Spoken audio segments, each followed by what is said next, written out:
And now I will go ahead and give you a brief rundown of what the hell's happened the adventure to date. Yeah, read us. You guys went on a quest.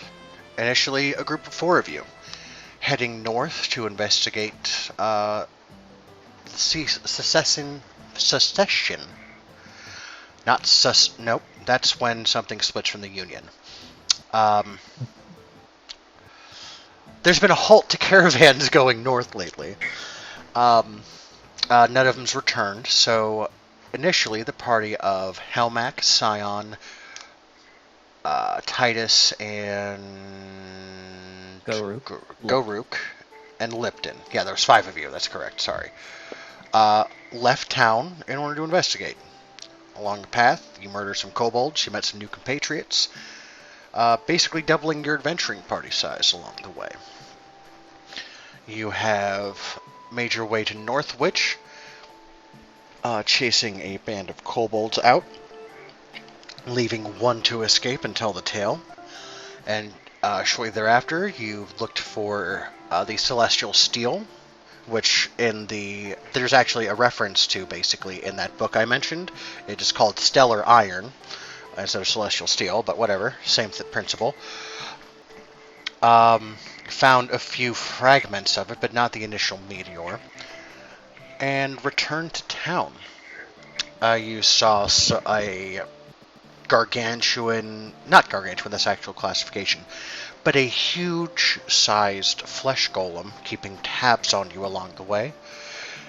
You returned to Eldom, spent a couple of days preparing equipment, relaxing, celebrating your victory, and upon the 4th day of rest, as the sun began to fade into the west, magical darkness covered the sky, and from the north and south, a legion of kobolds marched on the city. A small battalion of Urds flew over the walls, picking off archers as they went. Kobolds approached and shattered the north and south gate. Just when things were starting to turn in your favor, more kobolds erupted from the citadel, the secret passageway out of the city to the north that had apparently been compromised by the kobolds ahead of time. As that happened, their leader, for this intents and purposes, an 80-foot-long serpent with razor-sharp fins along its back and 2 long arms ending in 4 taloned claws, erupted from the fountain. Spewed a giant wall of ice, and declared that he was here for what was his by right of conquest.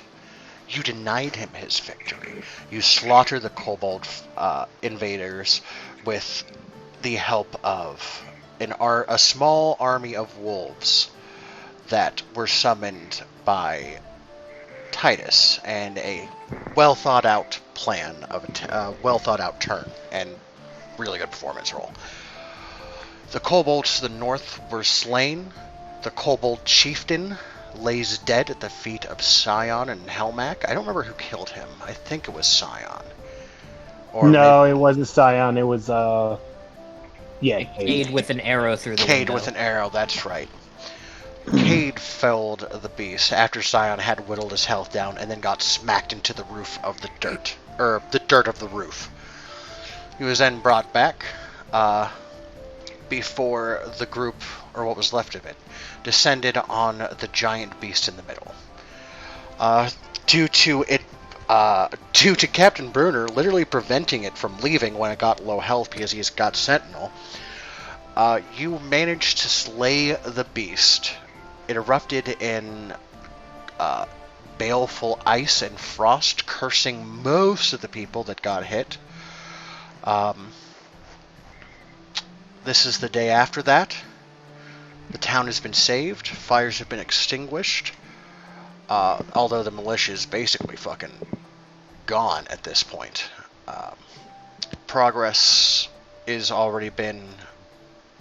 towards rebuilding the city has already begun. And you find yourselves the next morning, after a long rest, after murdering a kobold.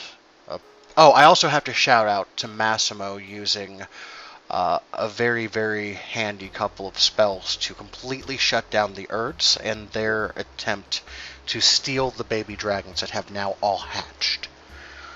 2 reds and 1 brass. 2 males and 1 female, I believe. Yeah, one of the reds is a female. Yeah, I can't remember Aphrodite. which one. Okay. Still need to name it. So that is where we are going to find ourselves this morning. Captain Bruner is going to request to speak to you all when you all have time. He mentions this the night before.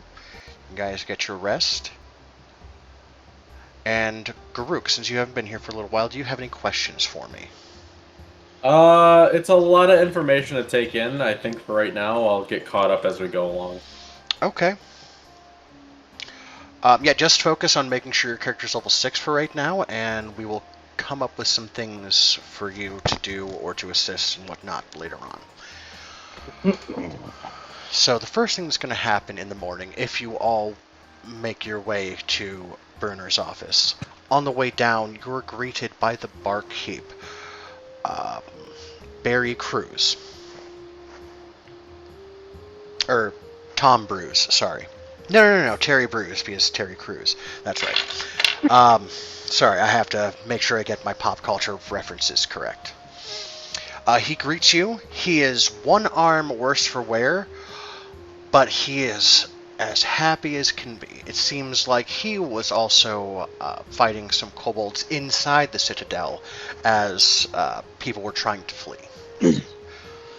So although he lost his left arm from the elbow down, you see a smile on his face that you're surprised anyone could wear after such a terrible endeavor.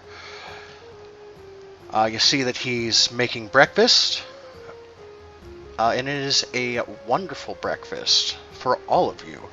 It is full of bacon, sausage, no eggs because the use of eggs are outlawed until the chicken stocks can be rebuilt. A lot of them froze. So no more eggs right now, which also means breakfast of champions are temporarily banned. But he greets you with a hearty welcome. Morning, heroes. How are you doing? Oh, it was quite a fight I heard about yesterday, and I'm mighty proud. Even to you, Titus. I never thought I'd say that. Your debt's forgiven.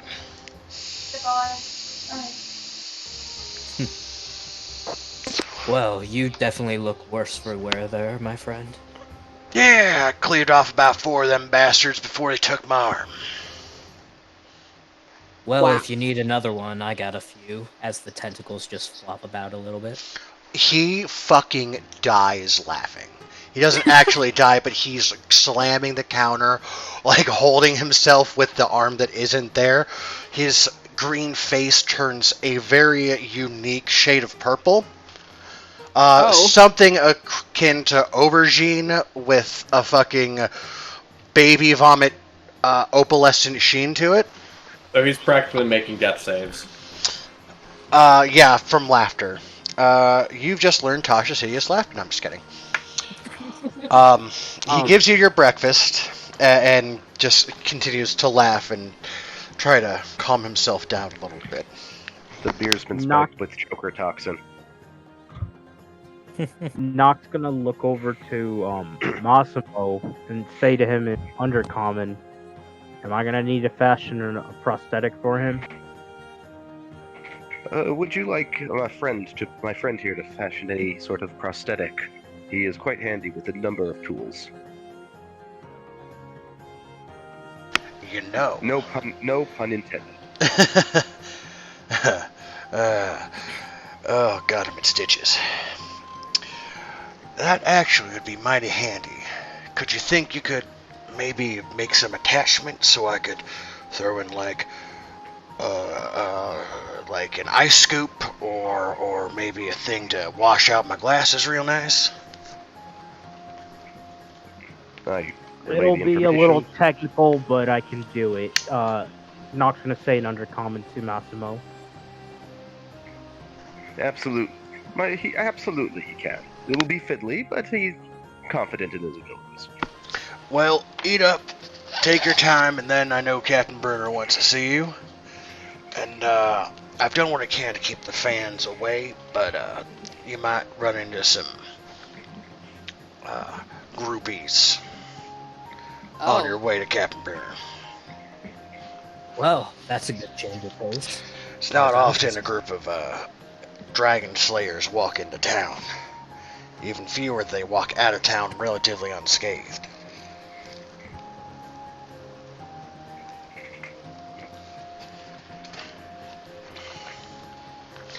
Then he goes back to picking up a glass, and then he hands it to his left hand, which isn't there, and it drops to the floor. God damn it! You have your agency. Nox is going. Go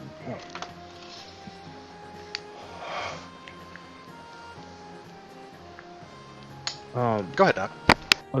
What I was gonna say is Nox going to then stand up, seeing him drop that, and kind of gesture to him, like with his hands, like, "Can I see your stump?" Before remembering Massimo's there, and be like, "Tell him I need him to hold his stump out so I can take measurements, so I can start work on this prosthetic." I do it. Okay, and he will hold out his arm, and you'll get accurate measurements. I don't know what Okay, those are. Don't ask me. I'm not a tailor. I'm not planning to. I wasn't gonna make you do that. Nox gonna write that down for reference, and says to Massimo, "I'll get him a prosthetic as soon as I pay a visit to the carpenter for supplies." And don't forget about little Timothy. Or did you already finish with that? I can't remember. We finished with that. Remember, Massimo? Ah, perfect. Well then. I will relay the information. Nox gonna sit back and Abin, Terry Bruce brings you a tall glass of dark ale with very fine-looking oats. It's like, you're got to name this one for me, son. I have never seen this before. Abin's not gonna name it. He just downs it. Okay, I'm not gonna fuck with you. It reminds me of that episode of SpongeBob where he's like, "How tough am I? I ate a bowl of nails for breakfast." That's what we should name it, Bowl of Nails. No, Bowl of nails. without any milk. Name it. The Captain Crunch. Captain Crunch. No, the Captain's Crunch. Oh, the Captain's Crunch. All right. The grits are a little bit undone. And they're gritty and crunchy. As grits typically are. No, that's not true. I've never had grits. I'm not from the South. With that, after breakfast, I'm okay. Go ahead. Yeah. Oh, no, I was just gonna comment on what you just said. I'm just like, I have like 5 cases of grits in my cabinet, and I'm not from the South. Do you like your grits regular, creamy, or al dente? Al dente. You gotta have a little crunch to it. Regular, I guess. All right, so that's going to take about 8 minutes. I love having me some grits and eggs. So good. It's been so long since I've seen My Cousin Vinny. I love that movie. Anyway, I digress. Scion, you notice that Selena is not here. Oh no, not a side piece. Uh-oh. I mean, Scion use protection? Could be that. nah, if freaking he checks and she's dead, well, she's dead. He'll find another one. Oh my god! Ow. Oh. Hell shit! Wait. Shift your alignment Scion- to neutral good. Oh my goodness, you discard women very fast. He's chaotic I can see why you're neutral. not married. No, chaotic entitled. There we go.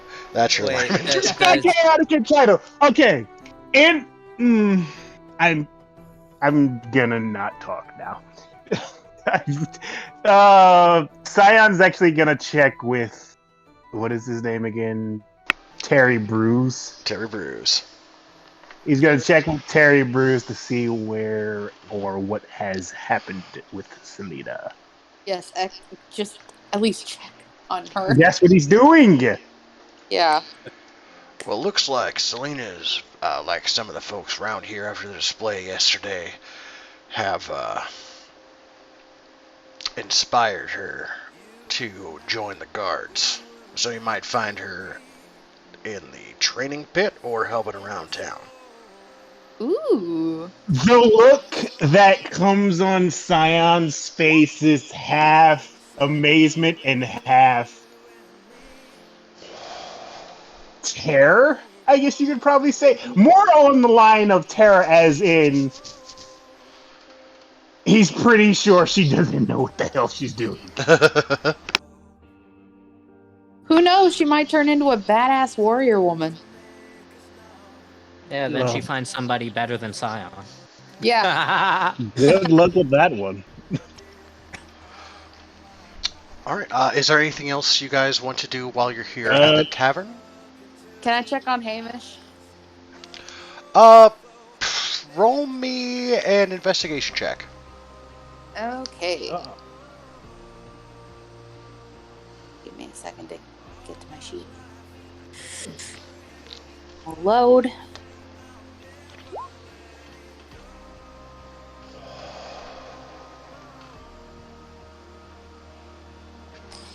Investigation.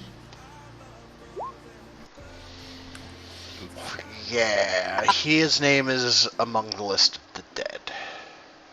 No!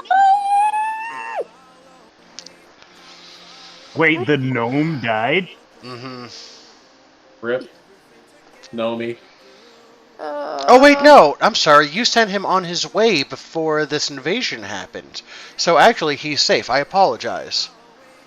Oh, yeah, he she did gave go him money home. and Yeah, everything. you gave him money to get the fuck out of Dodge, like the first night you guys got back. So yeah, he's okay. Why are you playing with my emotions like this? Because I'm dumb and I forget things. I mean, to be fair, she did too. She thought he was here. Yeah, Listen, because it's only been like 2 months in real life. Yeah. Still sitting at the bar. Oh, roll 20 is being slow again. I wonder if this is just the new click and hold feature, like they made it slower. And he disappeared. Yep, he gone. He out of town. He's not here. Huh. Alright. Alright, anyone else? Nox going to eat his breakfast like a good little boy. Alright. Helmac is going to eat his breakfast while sharing it with his green dragon. Fucking green brass dragon. Alrighty. If the Bretatat dragon? Yeah, the gun dragon.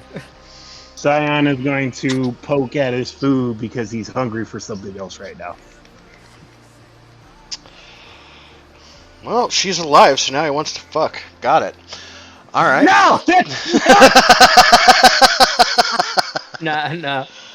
I use my well-fed feet. I need to be well-fed again. I gotta drink some blood. No, wait. We need to wrap this into lore. Helmac across the table says, "You'll see her again. Don't be so pent up." Simon gives you a look of shut up. He doesn't say it though. It's more on the lines of you see in Scion's eyes hunger, but also the shut up look. And also horny. So as Scion gives Helmac that look, Helmac gently picks up the brass dragon, points it in Helmac's direction, and says, in Draconic, "Look, that is a mean man." Scion says in Draconic, "I am not mean, just hungry." Jesus. All right, folks.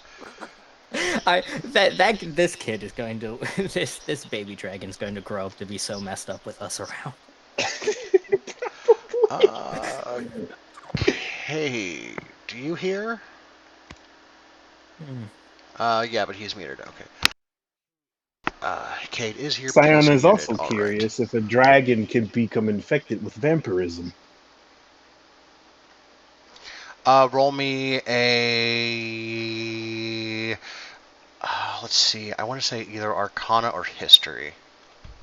I mean, I feel like you should already know this, seeing as you've lived with them your entire life with your vampire mother. Yes, but we've never discussed if a and also she doesn't do experiments like my grandfather. So we've never discussed if a dragon can be infected with vampirism. All right. Oh, one way to find out.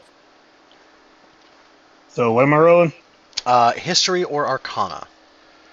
History. Arcana will have a low DC of 20. History DC 22. Ooh. Ugh. Ooh. So I need a nat 20. Like, Hey, 5% chance. I mean, if you don't figure it out, who cares? yeah. I don't know what I rolled because I can't see Nope. it yet. 13 for history. You my know snake, that. Oh, go ahead. My snake. Sorry, I can talk. I swear. My snake slides across the floor on its dragging itself by its hands in a weird little bizarre slither drag motion and touches you and you get guidance. And it is a little top heavy. I have literally seen pets like that before. Mm-hmm. I have no idea how they stay upright. What does guidance do again? Gives you an additional D4, and I will also allow, because you're Damphir and this kind relates to you in particular, go ahead and roll it one more time, and then roll a D4. I'm basically giving you advantage, but you already rolled 13, so. Okay. Oh, come on, you can do it. Yeah, I think you need minimum 16. Oh my god, 13, exact same well, thing. roll a D4. There are thresholds for information here. Okay, roll a d4. Give me a second. I'm gonna be more slow than I normally am. Yeah, you're on your fine. phone, we know. Yeah. D4. You said D4 or D6? A D4. Oh, nice. All right, Nice. 17. That bumps you up to past the 15, which was another information threshold. With a 17, you're not sure about any vampire dragons. You know Dargothoth, the Creeping Doom, is holed away somewhere, probably one of the most powerful entities on the planet. And he's a Dracolich, but that is not the same thing, and you can't think historically of any vampire dragons, so you're not sure. A vampire dragon would be so badass. Scion is thinking to himself something to discuss with his mother or father or both, or something to experiment with. You see a look of cunning and interest appear in Scion's eyes as he stares at the brass dragon. Uh-oh, no. Slightly off topic, but I'm in my head, I'm thinking it might be similar to the mind flayers, where if a mind flayer is infected with vampirism, they end up going feral because of their extreme hunger for brains and blood. And when there's no more Captain Crunch in the house. Oh, hey, Crumb's back. Hey, Crumb's back. Yay. All right, hey, Crumb. Oh, can you hear us? Mm-hmm. Yeah. Oh, also, sorry. Go ahead. Now, I was gonna say just real quick. The barkeep thanked us. He thanked you specifically and forgave all your debt. That's funny. I don't remember having debt. Drinking debt. Hey. Sounds like something someone with debt would say. Exactly my point. I'm in character. Titus strikes me as very much the type of person to be like, I know the town is going to be under siege soon. We're all going to die. Let me put a bunch on my tab and not have to worry about paying it. That's literally my plan. Also, Abin, Nock, Bryn, I'm going to award both of you, or all three of you, 20 hero points for doing some role plays with each other in chat. That makes my life really easy, and I appreciate it. No problem. So, and to answer your question, Abin, Dourgothoth, the Creeping Doom, and does Helmac is not Helmac? Sorry, is Scion thinking out loud, or is he thinking silently in his brain? He's thinking silently in his brain. Okay, that doesn't matter because one of you is telepathic. So, Massimo, you hear the name Dourgothoth, the Creeping Doom, cross someone's mind. And, oh! You remember Dourgothoth. Fine gentleman. Little bony, little old-fashioned. Mr. DM, I need to put a brakes on your thing. He's telepathic, but he can't read his thoughts. What the feat says, right? I was going to stop you before too long. Like, I have to cast detect thoughts for me to actually like. God damn it, that's a different. Yep, never mind. I'm dumb. Unless you give him that ability, Mr. DM. You just happen to pick up Dourgothoth off the. I will allow it off the waves. Like maybe because maybe just top surface thoughts from my close party members. Like if I needed to dig any deeper, I would definitely have to cast the spell, and they could cut off those top surface thoughts if they were guarded about what they were thinking. Oh, Scion is 100% not guarded about what he's thinking.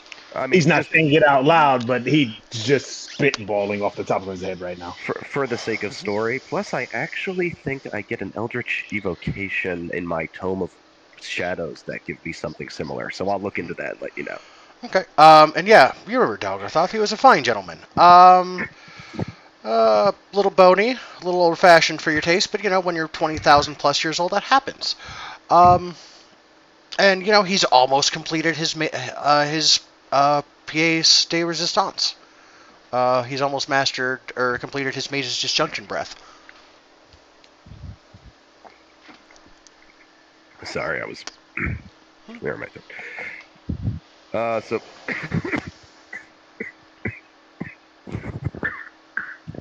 so sorry about that. You're good. Good hell. You should take a home. I got these from the Sunny Lion. So I I feel this cross their thoughts, and I'm just gonna keep that info to myself. Generally, like these people just fought like essentially a not quite dragon. I don't really want to go putting thoughts into their head that I know where to find another that they could take down. Oh yeah, well. Let me just say, because since you know this, everyone can know about this. Mage's Disjunction is a 9th level spell. It destroys magical weapons and artifacts. Just done. So, you don't want to fuck with him. He's a CR 50 creature. Have fun. And that's before I give him the super breath. Also, Mr. would not be happy with you. That I'm diving too deep into lore that you guys don't need to know about because I'm a little shaken today, and I apologize again. So, is there anything else you guys wanted to do at breakfast before you head off to Brunner? What are we drinking with breakfast? What's No breakfast at Champions. Eggs are currently outlawed because most of the chickens are frozen and they need to rebuild their stock. Well, what's in the beverage? What are we drinking on? Well, there are various ales on tap. Most of them are cheap and terrible and local. There are a couple bottles of fancier wine that can be purchased, and there's also the Captain's Crunch, which was discussed earlier, which is a dark ale filled with al dente grits. Ooh. That if you provide your own eggs, I say, looking at the chicken. The chicken looks pretty fucking roughed up, by the way. It's got, for mechanical purposes, it's got 8 health, so it's bloodied, and it can only, again, be healed by special ways. It squats down, and instead of laying an egg, it plops a small sapphire on the ground. Would one of the party members be so kind as to spot me for a bottle of wine, and I will pay you back, as the largest bills I have are 12 gold pieces? You've also got add 43 to that from previous adventures. Wait. Did you just say? No one's going to mention that. It's okay. Yeah, the sapphire. You just shoot out a sapphire. I'm picking that up. It's egg shaped. I also haven't updated my character. Did you guys say that out loud? That he spit out, that he pooped out the sapphire? Yeah. I picked it up. Scion immediately hearing he pooped out a sapphire looks over because now he's thinking about not the sapphire and a rune.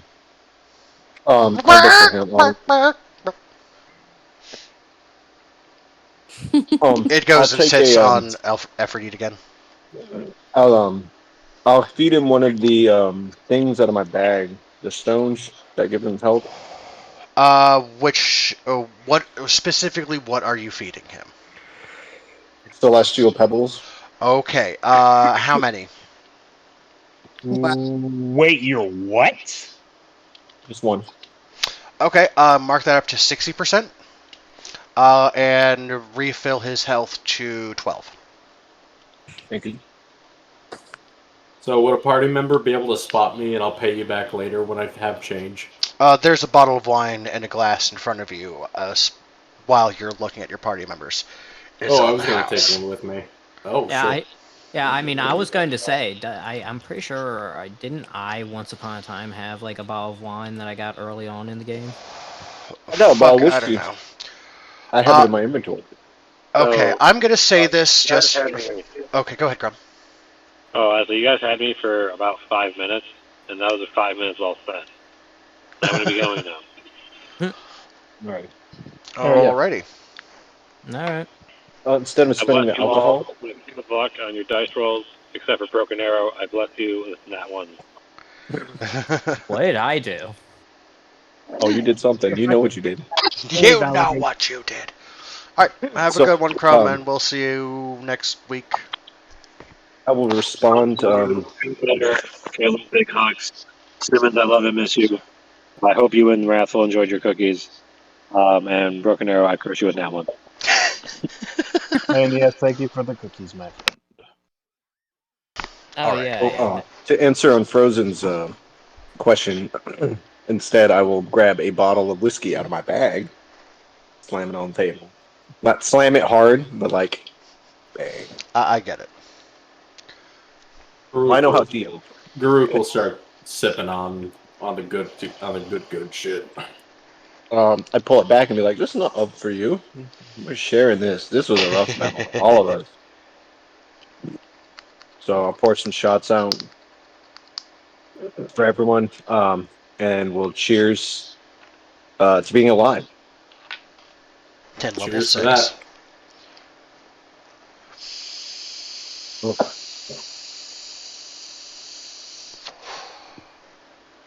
At this point, I feed the chicken the berry because he's jealous that everybody else took some. It eats the stem and spits out the rest of the berry. It don't Very give a bad. fuck. Fuck. Anyway, so what do we do next, gentlemen? Scion, being uninterested in anything else that's going on in the bar, leaves. Okay, just so abruptly. Nock is going to stand up, having cleaned off his plate of breakfast, and walk over to wherever Bryn is. Alrighty. Well, Scion does tell Helmek where he's going. He tells them he's going to the guard's house. Or would it be the Captain training Bruner's yard? office? Or the training yard? It's all in the same Are you going area. to see Selena? Yes, he's going to see Okay, so Helmek, walking up to everybody else, says he's going to go see his girl. I think he's pent up. God! Ooh. We've been here for 4 days, and you're at. You got a girlfriend already? Damn. And meanwhile, Helmac says, "You know, I think I'll help all the workers rebuilding and the soldiers and just everybody that survived this whole ordeal. I'm gonna see if I can cook them something nice, like a little soup kitchen for everybody." And Helmac leaves. All right, we'll come to that Nock in a minute is then. going. Go ahead, Nock. Nock is going to approach Bryn, tapping her on the shoulder gently.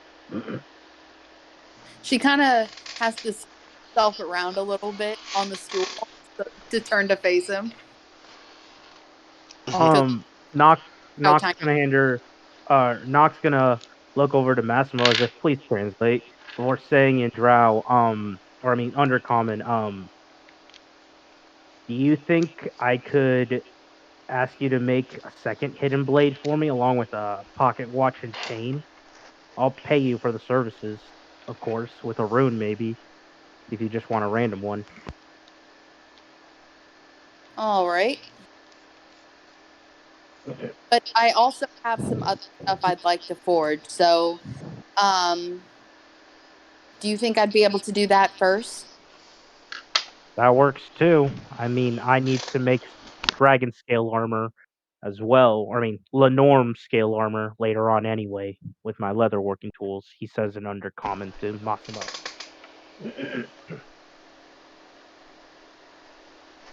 Okay. I'm assuming Massimo is just translating back unless he says otherwise. So. Oh, yeah, sorry. I was You're on mute fine. again. Yeah, You don't want to just- die, I get it.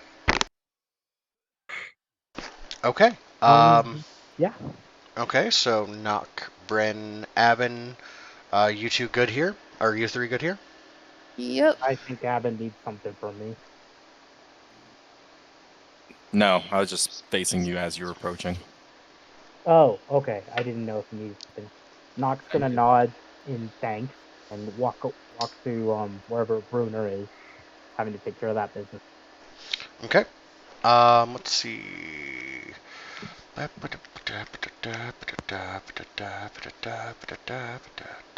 Massimo, do you have anything here?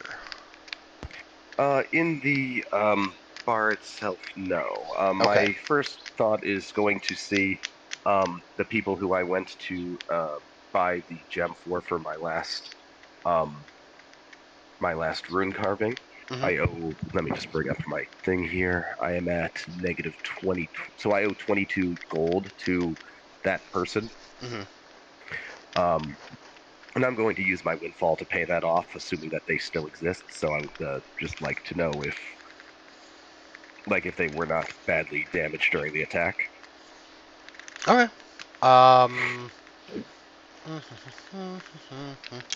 No problem. That's on the docket. So nothing else here. Avin's nothing else here. Kate, do you have anything else in the bar? Nothing. Okay, what about you, Frozen? I'm good. Okay, in that case, we are going to split off, and the first thing we are going to do is we're going to come to the training fields, the Citadel. I'm just going to go to world map for this. No, I'm not. I need to clean up the city. It'll be fine for now. So we're going to go back to the city, and we are first going to go to Abin and... Actually, Abin, Nock, Wrathful, and Tudabug are all going to make their way to the training fields. Yeah. Woot woot. Getting rid of some of this shit here. Just to clean up the map a little bit. That horse is dead. You can leave the ice there. I am gonna need that one. Yeah. Oh yeah, that's not going anywhere. That's a permanent fixture now until it's taken care of. I would like to add something else to my docket of things to do. Sure thing. Something I just noticed last night. Try and find someone to remove the curse. Yep, that's Probably a good idea. Yeah. Well, I not to be that guy, but do they even know they have a curse? Nope. Oh, okay. Damn it. You are unaware of this fact. Just going to let that sit in dread for a while. Alright, that's cleaned up enough. So the first thing we're going to do is we're going to come to, like I said, Nock, Wrathful, Avon, and Tootabug at the training field. You see a couple of militiamen still alive. Not very many, but some of them. They are helping to train some what appear to be farmers, potters, just a ragtag group of young men and some young women. Among them, you see actually Selena sparring with one of the more advanced members of the party and holding her own with not but a short sword. Oh, nice. As she moves, her hair glistens in the sun, reflecting the color of the sky. Color of the sun with her golden hair, and she seems to dance on the tips of her toes. She is incredibly graceful, and you're relatively surprised by this, Scion. Fucking elves, you know? Tootabug, I need to find you and drop you over there, but I'll get to it in a minute. Tootabug and Abin, as you guys walk around, you see that some of the they're going to need some work, let's be honest. But you also see that their eyes are determined because, well, they just had their home almost decimated. And if it wasn't for a group of passerbys being here at the right time, they'd probably all be dead. And they're determined to not let that happen again. So, there's hope. And if you two wanted to do that right now, you two can start working on some combat drills together to work on your coordination, and go ahead and basically give me 2 attack rolls, both with advantage. Oh. Let's see, unarmed strike or? No, with your weapon. It's basically a badass check, or how good am I with my weapons. As you two work together, you know, your coordination will get better. It's 1 roll again, darling. Oh, do you need me to make? Scion actually was going to do something similar Brad. with Selene. He's going to train her personally, technically. Avon, roll me 1 more. Hold on, Wrathful. Yeah. Hold on. I was just letting you know. Okay, Avon, roll me 1 more. Thank you. 21, 21, 19, 19. Oh, hell yeah.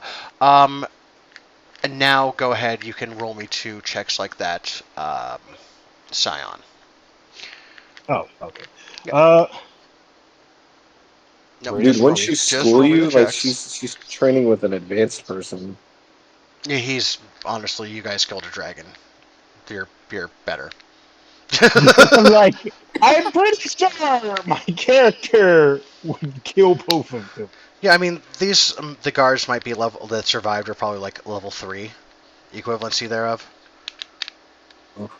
I mean, they survived a siege. They survived. They didn't win. Right. Scion just carries around. Scion normally carries around the greatsword lance, just like a monster hunter from the video game, just having it on his shoulder. He stabs it into the ground and pulls out his long sword. That's what he's going to use. The weather is unreasonably balmy. Unnaturally warm. I don't know what I just rolled right there. I cannot see. It's a 19. So yeah, so you will help increase Selene's proficiency a little bit.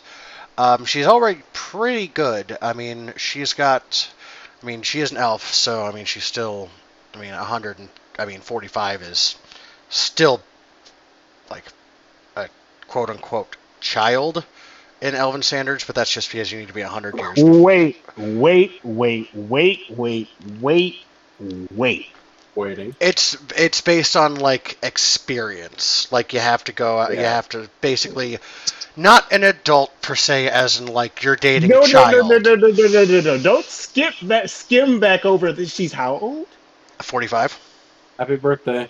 I thought you said she was 145. I was about to be like, holy. Scion is No. legitimately only 20. How old's like 24? Yep. 21. So, yeah, I mean, so she's super young by Elven standards, but she's still, an adult. For all intents I and know Scion purposes. likes older women. She's older than Scion.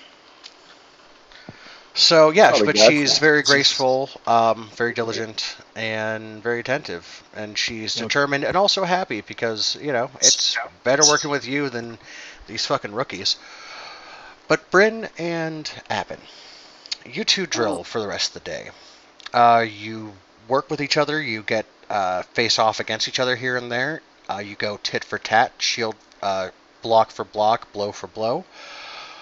You both do quite well, and by the end of the day, you two have basically learned enough about each other's fighting styles that when you two are within 30 feet of each other, you will get +1 to attack. Nice. Oh, that's really cool. That's really good.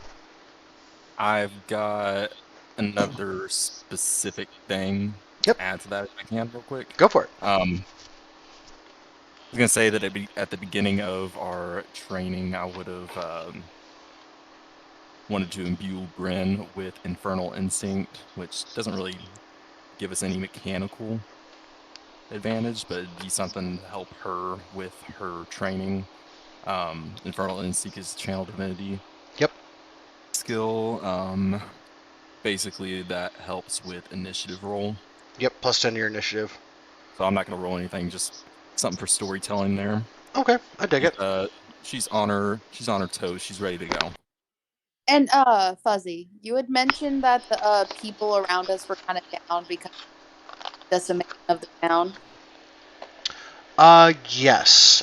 Some people are excited, some people are devastated because there's various emotions of, yes, we won, but look at the damage. Additionally, if had this idea recently, if you'd allow it, casting spiritual weapon. So Abin has a chance to step back and really monitor, judge. Watch, observe. Yeah, observe Bryn's fighting style, and she kind of uses the spiritual weapon more like a training dummy, if that makes sense to you. No, I get it. She can use her whip to keep you at range and learn how to dance outside of an opponent's attack range. When like a Jin versus a katana. When Bryn notices the upset people that happen to be around the training area, she kind of leans in and says to Abin, "Hey, how about we give them a good show?" Abin will nod. Are either one of you proficient in performance checks? Well, I have +1 in performance. So no, you're not. Okay, in that case, just give me another attack roll with advantage, both of you. I thought it would be fun. All right.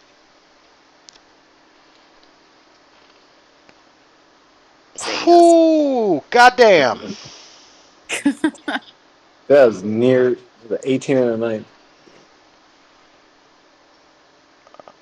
Jeez. 17 and. Where were these rolls like last week? Come on. Waiting for this apparently.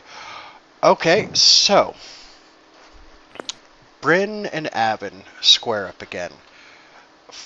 Fierce hunger in their eyes. You both give it your all here. Abin, you sling a spell or two here and there. Bryn, you parry one with your shield, throwing off divine light into the air like into shattered pieces of dust.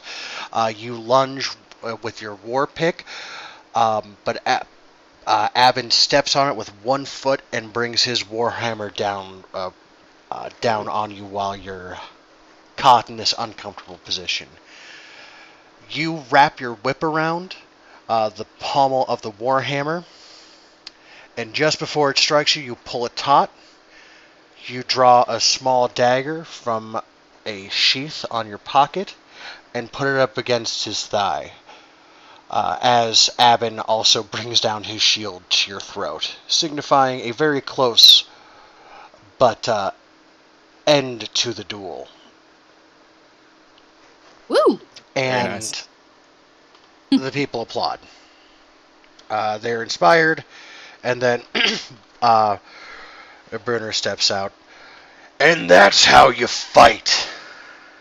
If half of you could be half that good, well, half the people wouldn't be dead. Oof. Get back to it.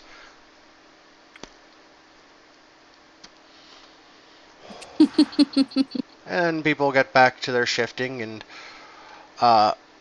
Selena's pretty impressed too, but she's kind of busy flirting with Wrathful. Of course she is. As is tradition. Mm-hmm. I mean, we're technically, I guess you could say, doing the same thing, just a little bit more touchy-feely. Mm-hmm. Yep. Just a little more. Yes, a little bit more intimate.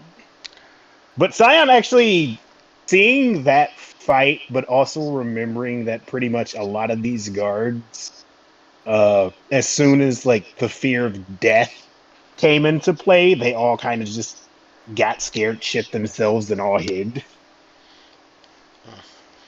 I want to see if I can. Is there a way I can make them resistant? Not resistant. You could attempt to Not bolster immune, their but morale.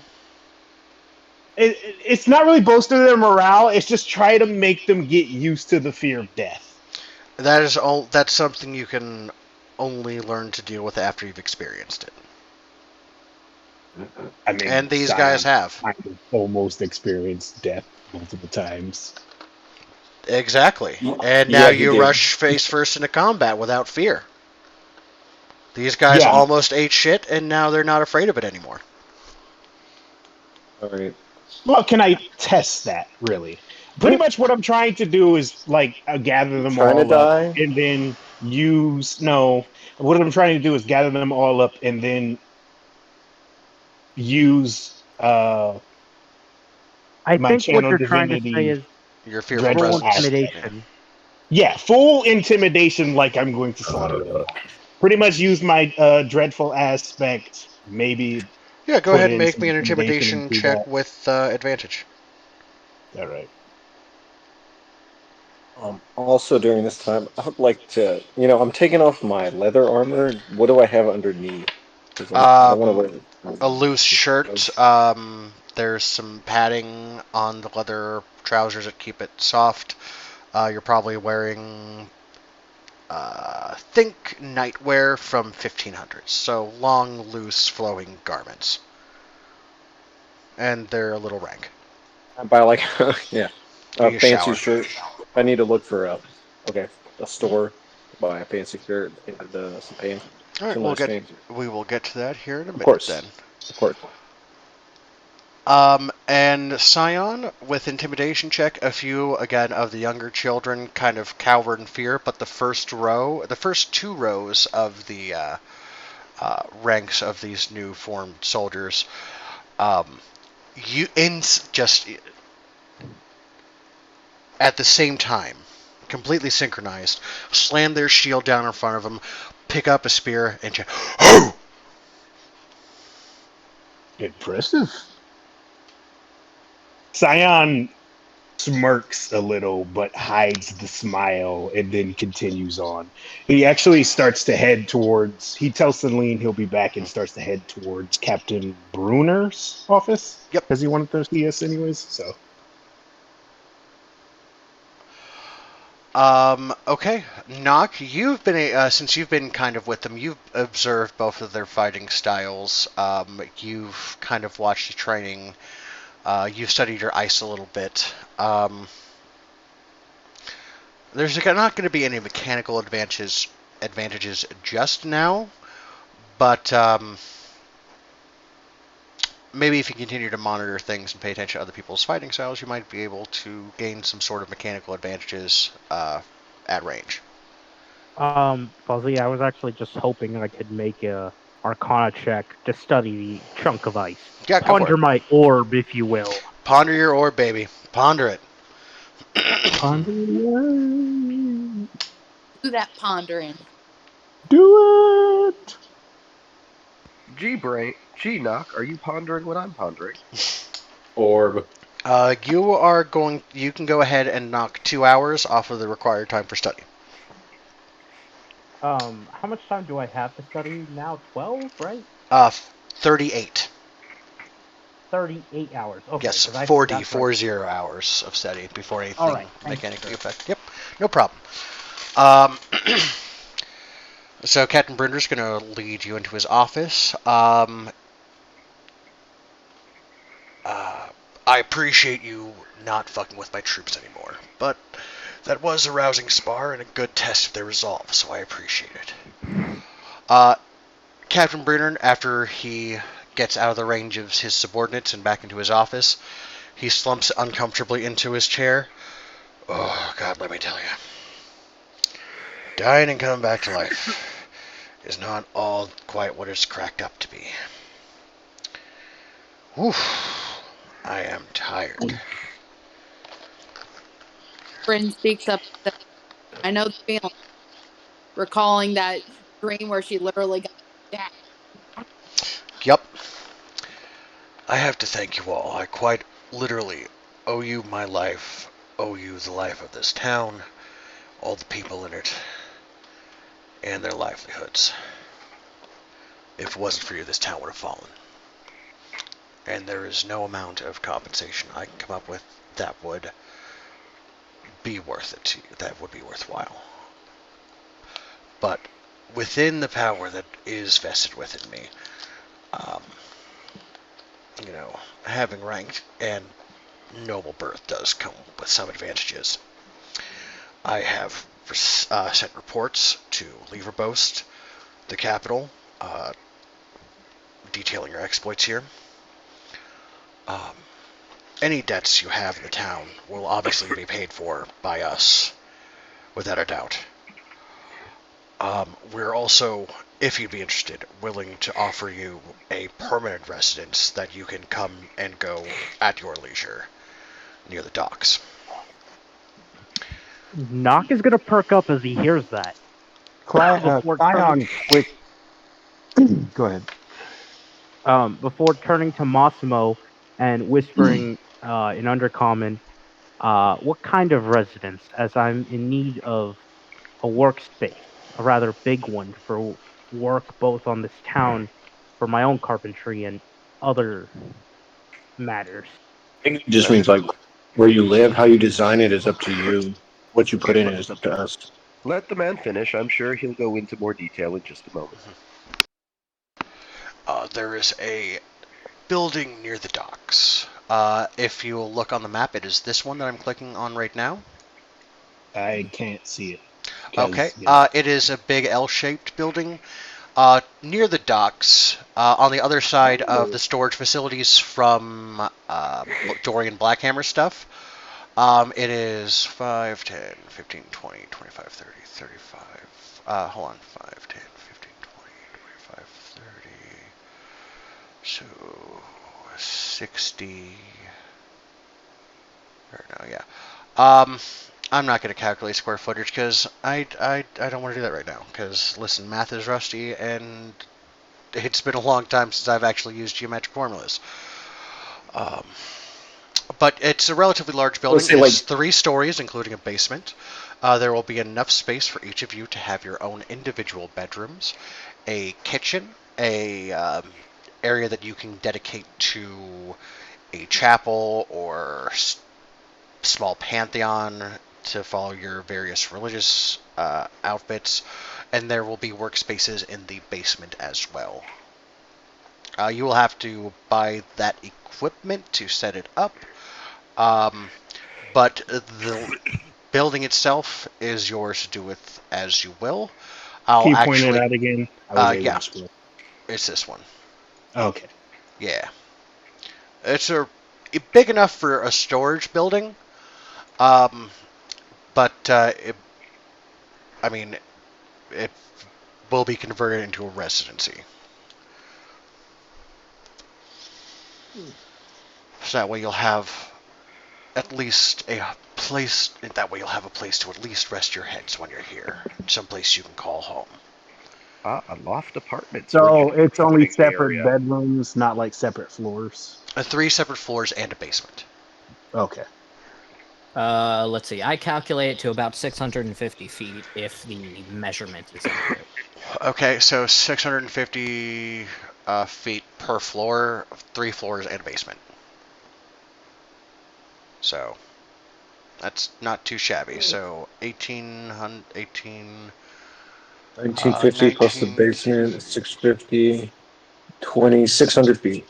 Yeah, so 2,600 square feet. That's a pretty decent sized building. Yeah, it is. Mm-hmm. Oh, yeah. That's a good idea, Evan. Thank you. I call a top room on the 3rd floor. Oh, I didn't want to show to players. I wanted to drag and drop. Oh, I was like, how the fuck did that get on my screen? Sorry, wrong column. I call the basement as a bedroom and a workshop. You guys can figure Hell that Mac's out. going to be close to the kitchen. Is there an attic? Fuck it. Sure, why not? Probably a small one. I would like to be an attic dweller. All right. Okay. That means your lookout. You gotta get some binoculars. As a ranger, I would gladly take that, yes. Oh, yeah. Yeah. Come on, you bastard. Actually, the best spot for you, you can have a knock. You can have your ravens perches outside too. Crows, sorry. Crows. Yeah, that's what I thought. Bigger. Nope. I can't make it any bigger. I don't know why. Oh, okay. It wasn't giving me the drag bigger icon. That's dumb. It works still. That's dumb. All right, there we go. That's your building. It's got an icon now. So yeah, you guys can figure that out in the D&D planning section in the not too distant future. Now, obviously, we don't have the resources to pay you really anything, because now that most of the town's coffers have to go to repairing the city. So please accept one, the house as part of the payment, and 2, there are some rare materials I have amassed that some of you might be willing to work with. Scions, go ahead. No, I'm sorry. Your turn this time. No, you finish. Okay. Nock is going to whisper over to Massimo. Tell Captain Brunner I want to harvest a bigger chunk of that ice. As in enough to fit it in that cart, and then my draft horse can pull it. I just need his permission to harvest. Of course. Is there any way that we might be able to harvest some more of that magical ice for study? My friend here has a cart available. He's willing to take it out himself. Have as much as you want. Just ask you permission to be courteous, of course. We can have as much as you want. It's a pain in the ass to get that shit out of here as it is. We don't have any mages here that can make use of it. We barely have a cleric. I actually may be able to help you with that. Really? Yes. Not only have I have certain skills and talents at my disposal that should be able to I should be able to clear that out within the day, I think. Nock is going to take his head, kind of like, oh, you simple fool, kind of like, and he's going to interject in Undercommon. I've already begun studying the ice. 2 hours of study have told me that this ice is magical in nature. I don't think simple fire spells are going to do the job. It's going to be long and tedious, but I'll take all that ice so I can stick it down in the basement for further study.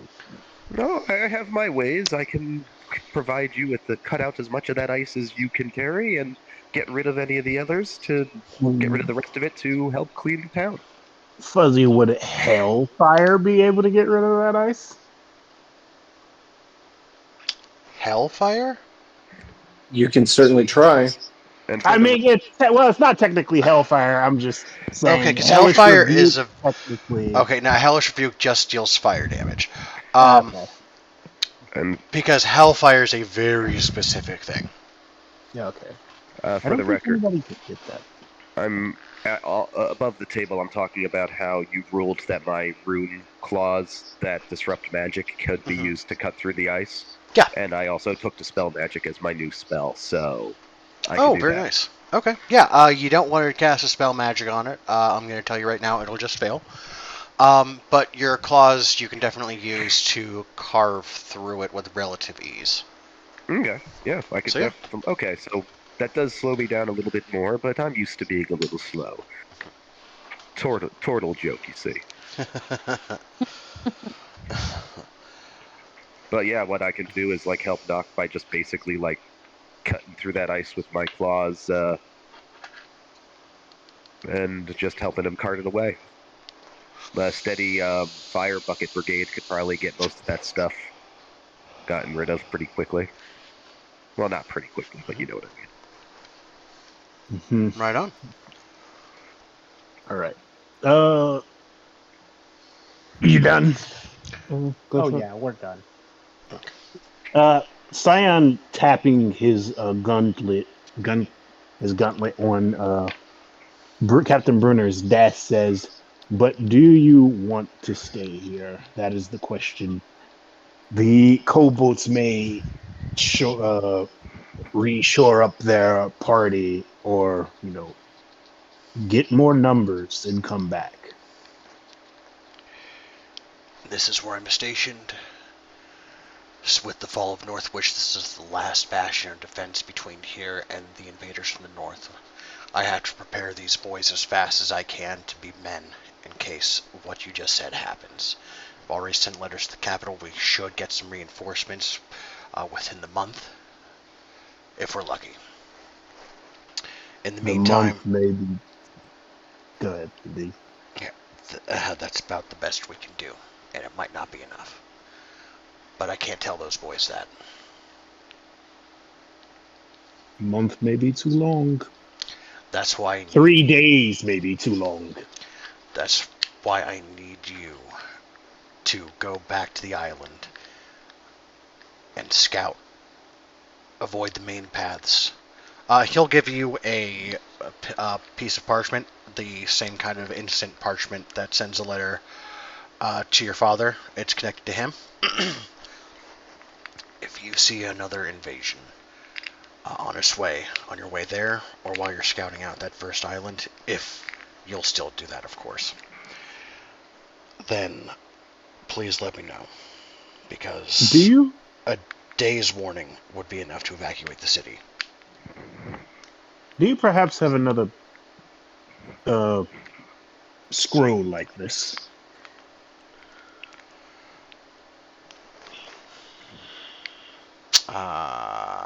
Let's find out. Fuck yeah, he does. He's got 4 more of them. Do you mind if I borrow 2 more?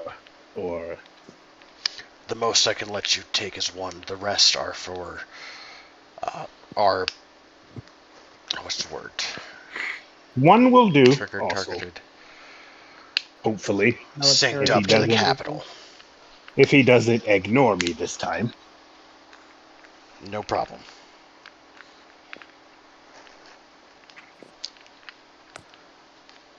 So, Captain Brunner gave him another 1? Yep.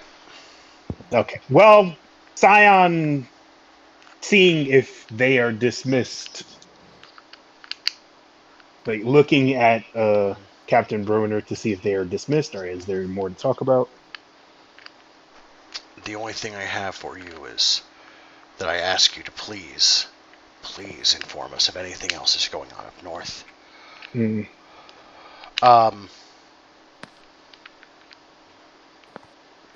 Yeah, as you guys leave the office, if there's nothing else anyone has here, you can all make perception checks.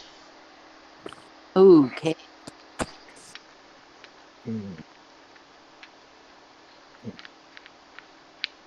Normal perception.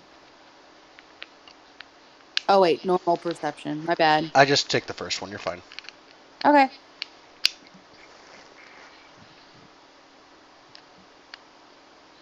My So, normal check isn't that great. Ooh. We're the same. nice. But Cade got his good. I guess he did. That's just about everyone. There we go.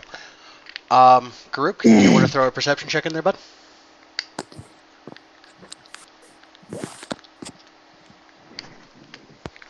Okay.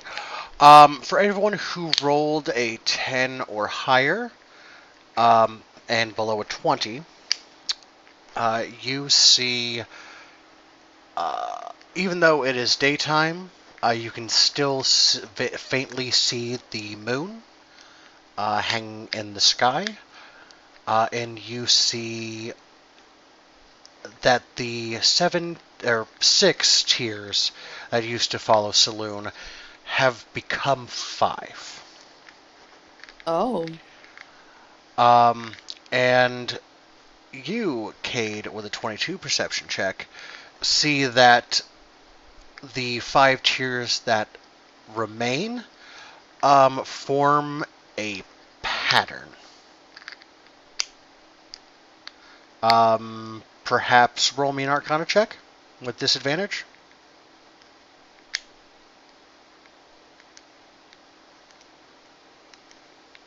Only Cade. Shit, with disadvantage, that's pretty good.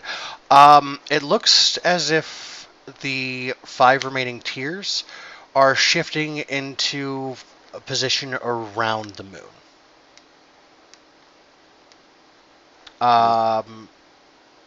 They're beginning to merge on points that you've seen in spell books to form some sort of seal, symbol, points of spell work, something to that effect.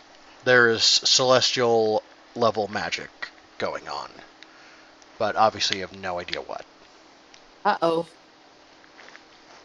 It's turning. With a 22, I'll also say that you probably can make out the very rough remnants of a trail of smoke, again leading to the north from where another impact might have occurred. That's a pretty good fucking perception check. There's something not right about this, but I did see which direction you came.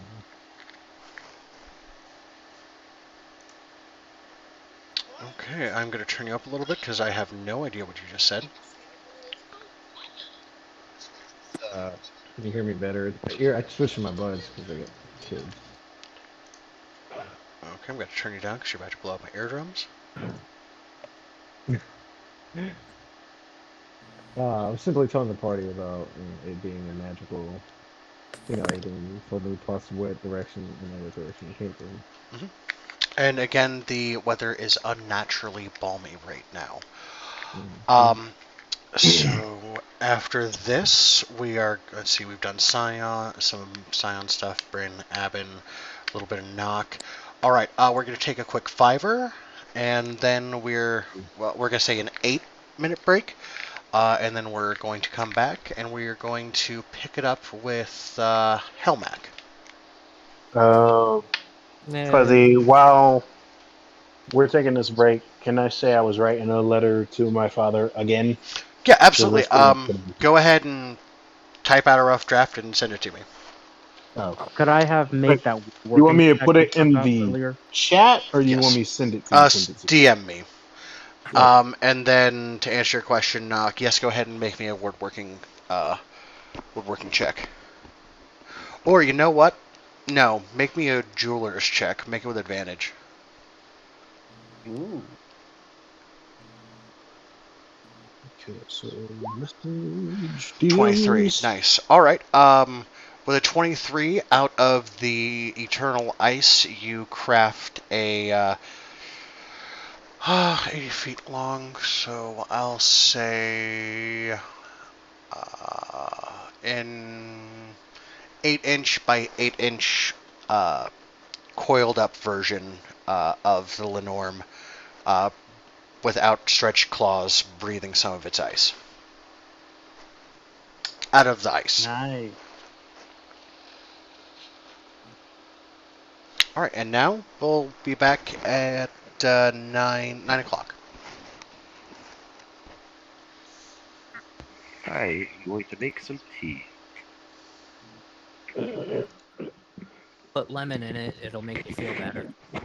And honey. Honey lemon. Don't forget to add some brandy to that. Plenty of gin. In fact, just replace all of that with alcohol. There you go.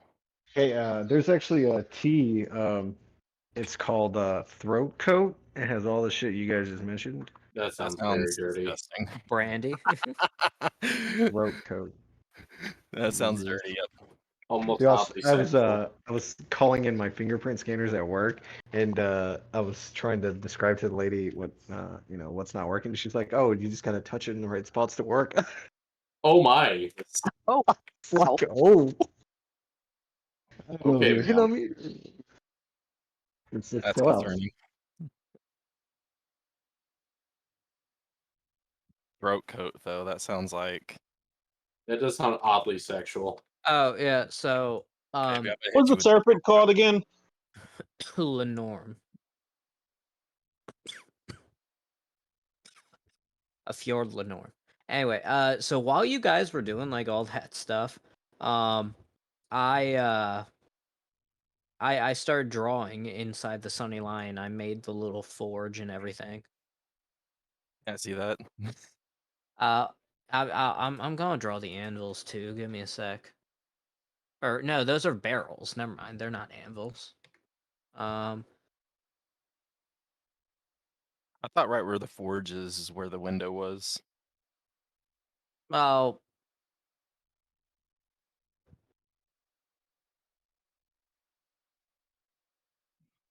There you go. Nice. And I remember right here where the dragon was the anvil.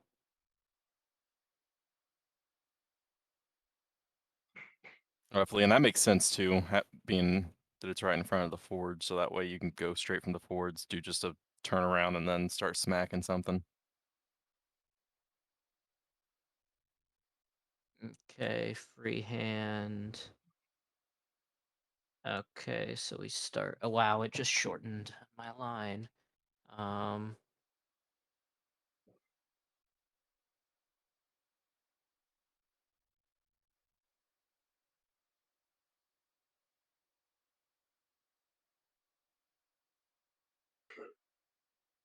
Yeah, that's a crappy anvil. Give me a sec.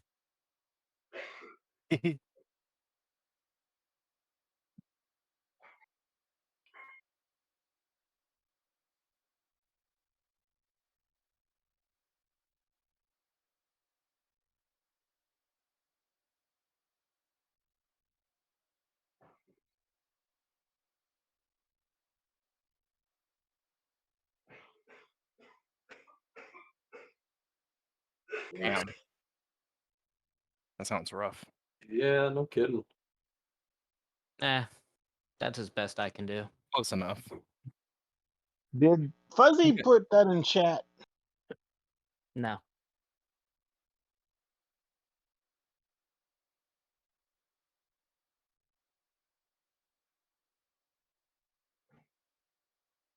What's that, the orb?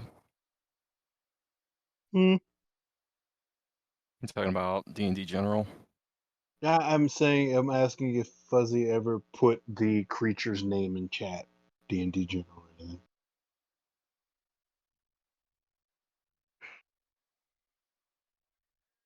You mean the creature that attacked us? Mm-hmm.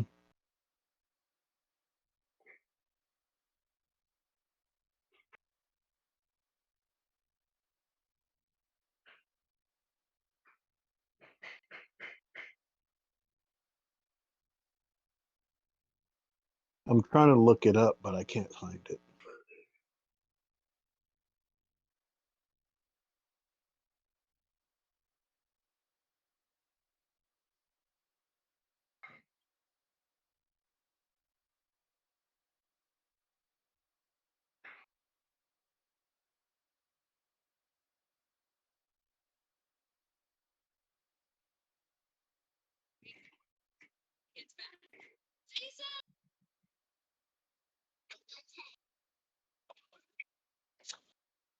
So, Thomas, how is school and shit going?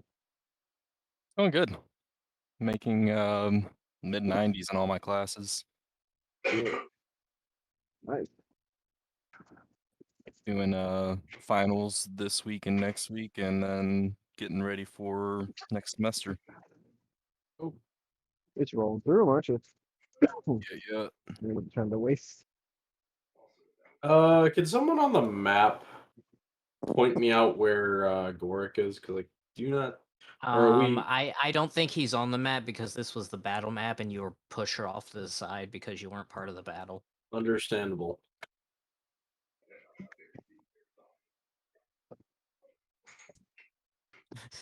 Fuzzy just gave up. Like he was like, I'm already controlling Simmons, the guards, the kobolds, and everybody else. Let's not add Gilroy to it.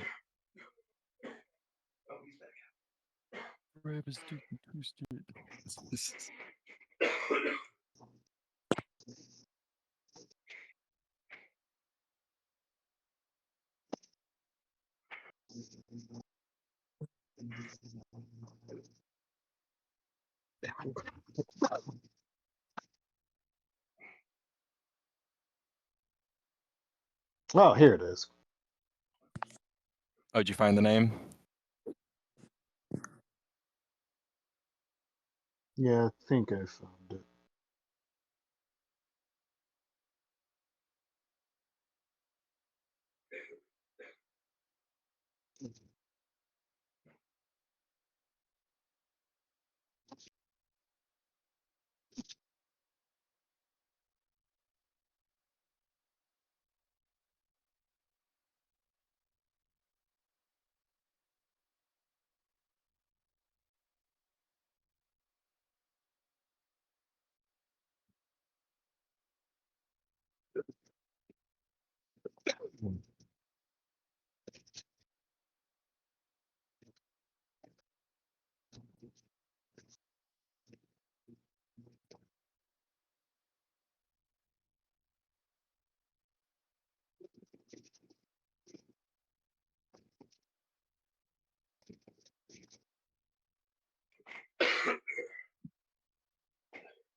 He said this was a fjord or a frost.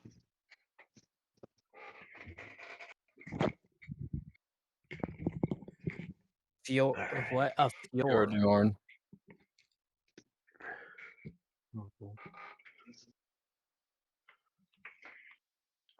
Hmm.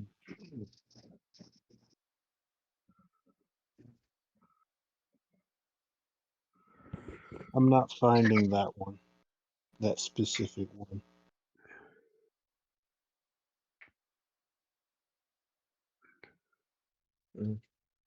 You what? You throw these in the trash? Because you mean throw in the trash. We should clean up after ourselves. I said we clean up after ourselves when we make a mess. Oh, that's why. Trash. What are you doing? Don't grab that out of the trash. It's an SRD. The instructions for the game?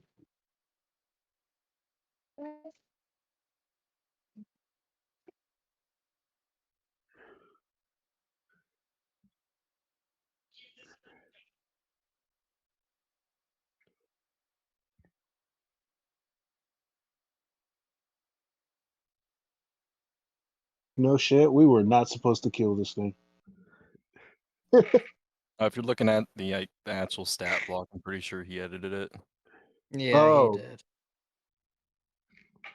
But even so, pretty sure he openly admitted to everyone that we really weren't supposed to win that fight that way. Yeah, I mean, we've been hearing that a lot lately. Yeah, hey, you weren't supposed to beat that. Yeah, you weren't supposed to beat that. I've heard that a few too many times. It's fine. I still don't care about intent. Oh, I didn't mean to critical that boss 5 times in a row. That's the dice. I think the only reason why we won that is because he edited it. Because if you look at the original one, we would have died. We always clean. Yeah. Do you want to say hi, Julian? It was never meant to be the original one. Hi. Hey, Julian. Hi. Julian! Again. What's up, Juju? I got to turn On that beat. Alright, I apologize for the delay. I'd be late for my own funeral. Hey. Say hi to Hi. Julian. He's on the Hi, mic right now. everyone. Hi. The daddy's friends from the English. There's Massimo. Yeah. David Rapper. He's looking at the SpongeBob D&D general thing. This was laughing at. I think it, all right. Switching The off. orb.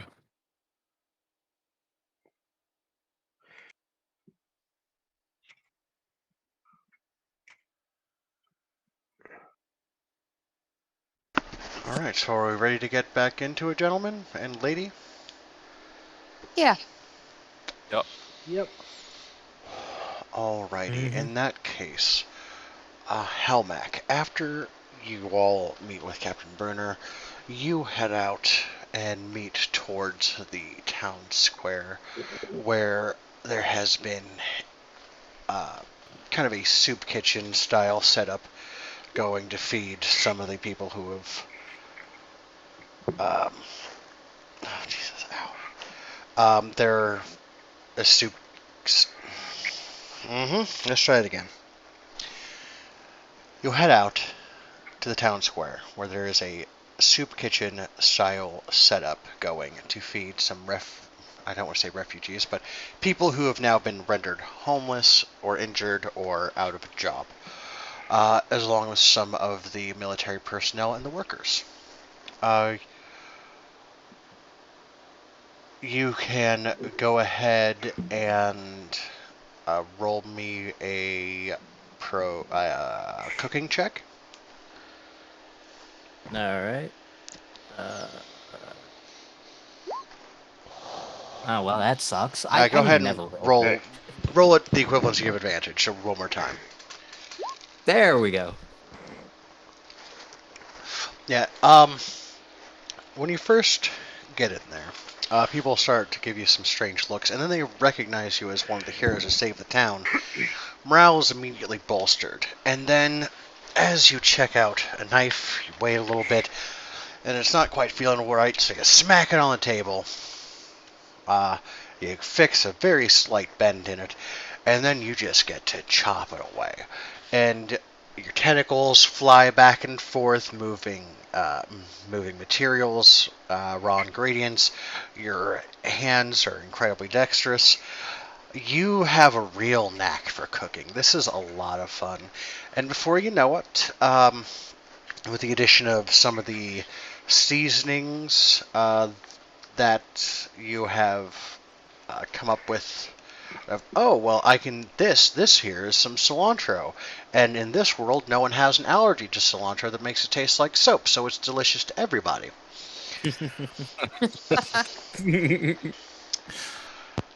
Or it tastes like soap to everybody, but they like it. Yeah, it tastes like soap, but everyone loves the taste of soap. Surprise, surprise. Dove chocolate and Dove soap is the same thing in this world. All right, but no, you definitely bolster morale, and the fact that you are there cooking and helping out the broken instead of securing victory or partying it up or whatever like they would expect most adventurers to do. You get right down there with the broken and help them out. Mechanically, this is going to provide you no benefit, but the townsfolk are definitely going to have a very positive view of you henceforth, more so than... You've already got maximum affinity with the townsfolk. You have max affinity plus. Infinity plus one. And your meal is surprisingly delicious. It is a soup rich and hearty. You use just a little bit of the Lenorm meat, just because it's basically what's provided that doesn't have a name attached to it. And, you know, if you have to choose between dragon or cat, I think let's go dragon today. Slightly off topic, but I do need to say, being able to eat the flesh of your enemies is just fantastic. I'm a power move, honestly. Mm-hmm. And That's why I don't have any siblings. I used to have 2 younger brothers and an older sister. I killed them and ate them to absorb their power. The funny thing is, one of us is there a can joke. be only one. Yeah. So the reconstruction of the town is going to move faster now that you have inspired the people with your generous provisions of hope and actual provisions. And then the troops are also going to be trained at a faster rate thanks to the display from Avin and Bryn and the assistance of Scion. Oh, it was mostly Bryn and Avin. Scion's trying to penetrate his girl with a sword and with a sword. And then some. Alright. After you spend a couple of hours helping out around the camp, you are going to make your way to the library, which remained fortunately untouched, as it was close to the city center, but just outside the line of range from the ice. Yeah, very. I'm actually glad it works that way. Worked perfectly. While you're there, you're greeted by the same elderly gentleman that was there from before. Oh, Dragon Slayer, how are you doing today? I'm doing quite well. It's nice to see you are unharmed. How's your back? Well, better since last we spoke. You really fixed me up. You're breaking old man's spine? Yeah, more no, straight. I just gave him money to fix it. Mere geezer. Yeah. My sciatica is not nearly as bad. My hunch is half as bad as it was before. I've grown 6 inches. What can I help you with today, sir? I've just returned for the usual. Well, by all means. Go ahead and make me an investigation check with advantage. Alright, investigation. And, alright. You find basically the same information as you did last time. There might not be anything else about that particular topic in this library. You might need to find something larger or more profound, expansive knowledge. Alright. Yep. Now we're going to cut away from you for a hot minute, and we're going to go to Cade, which I need to see my notes and figure out what the hell Cade's doing. And of course, everything is slow now. There we go. I was doing the jewelry, like making it, and then distributing. Yep, hold on. Almost there. Everything is breaking.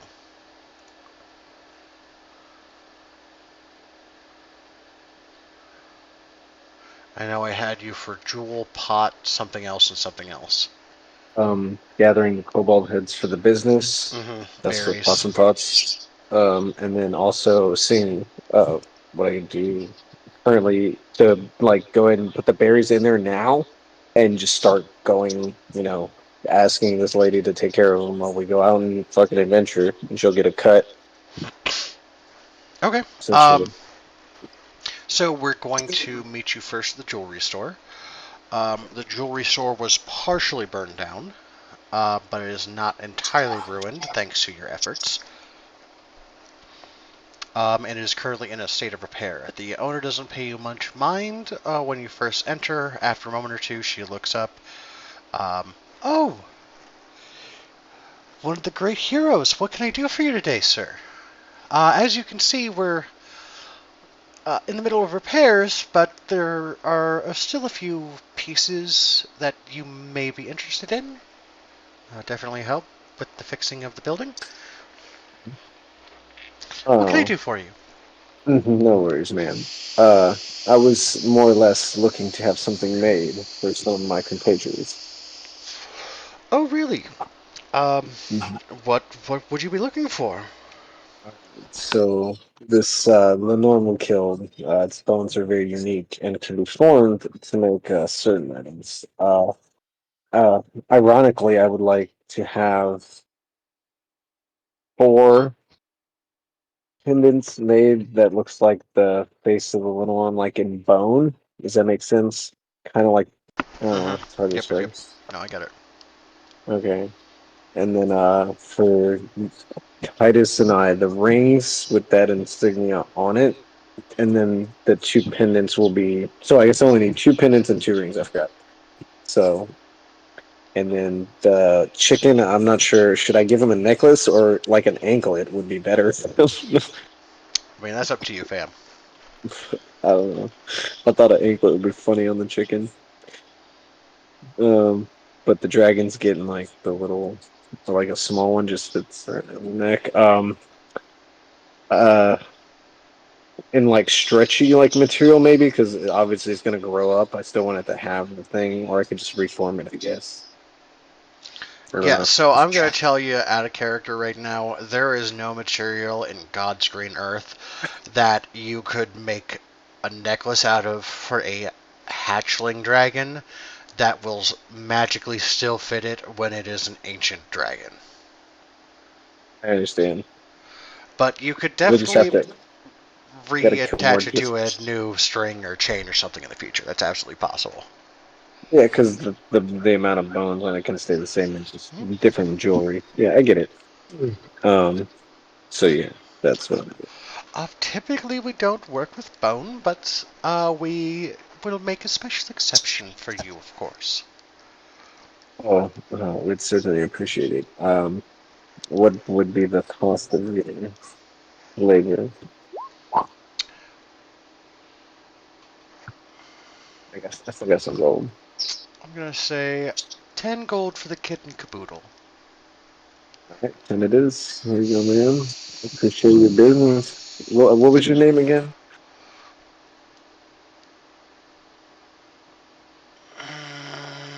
Avoid every single fucking jewel pun that's going through my head right now. Sapphire. Yeah, Ruby. nope. My name's Pink. Julie. With the exclamation mark instead of an I. What's the? I'm just kidding. You can take time. It's fine. I kind of ambushed you with that. Nope. Fuck, I hate all of you. I hate all of you, especially you, Evan. No, it's not Julie. Let's...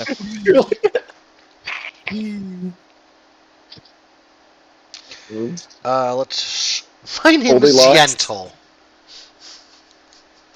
What? My name is Yentl.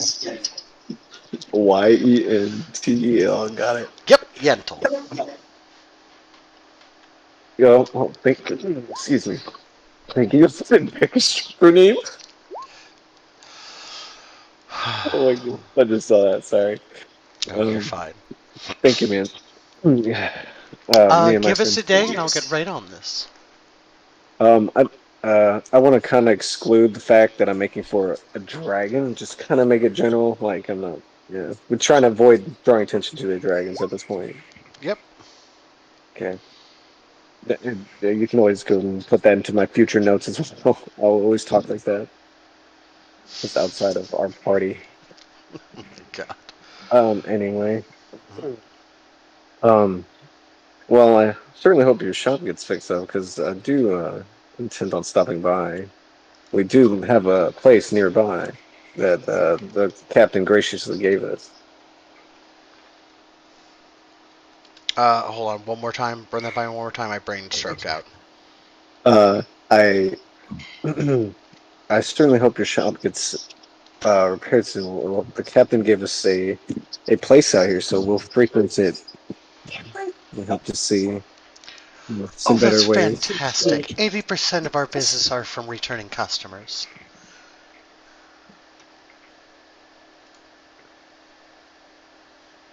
And we're also very happy to hear that you'll be taking up at least a partial residence here. I'm sure it goes a long way for the spirits of the downtrodden here.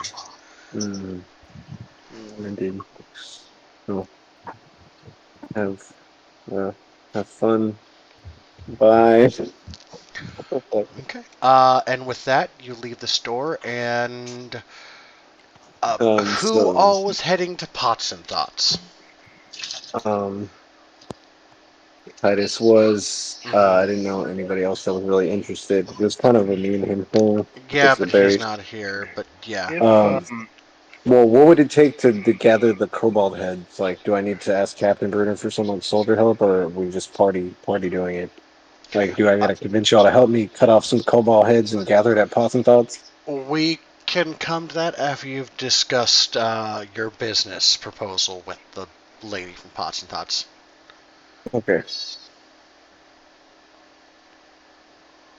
We only got like 8 berries to spare, so we got eight heads all in right now. Maybe a couple in reserve. Keep them iced. DM, I have a quick side note. Yeah, go ahead. First, if he's heading to, sorry, Pots and Thoughts. So looking at what I owed to the town, I have it written down in my notes. 12 of that was to the actual town. 10 of it was to Shane for lending me a little bit extra to buy my gem. Massimo, I just want to remind you, Fuzzy said earlier in the Citadel that Captain Bruner paid off our debts, so I don't know if that's included or not. Yeah, but not that's the thing, Shane, but the rest, yes. Yeah, like Shane gave me personal money to do that, so like, 10 gold. Shane.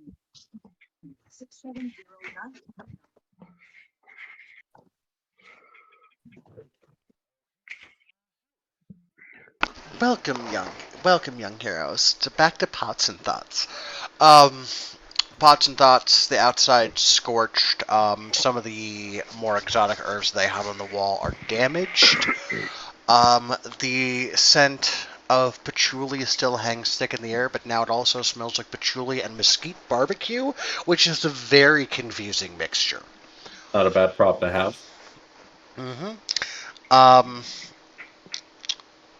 Most of the people are just trying to replace the burned parts of the wood, checking stores to see if they have any more reserve herbs or seeds or whatever. But the lady who's barely clad and in charge of this establishment approaches you. Well, welcome back, young heroes. What can we do for you today?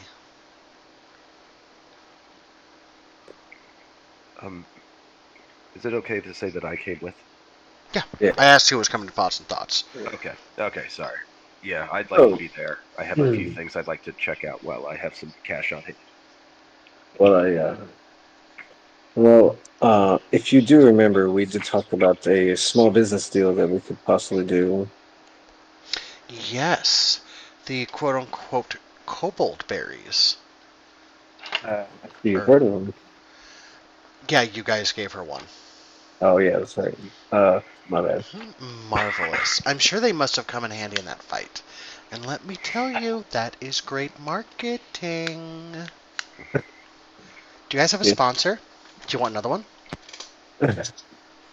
Actually, we were looking into it. We were hoping you would maybe help a little bit more with us. So, aggressive cleavage lean.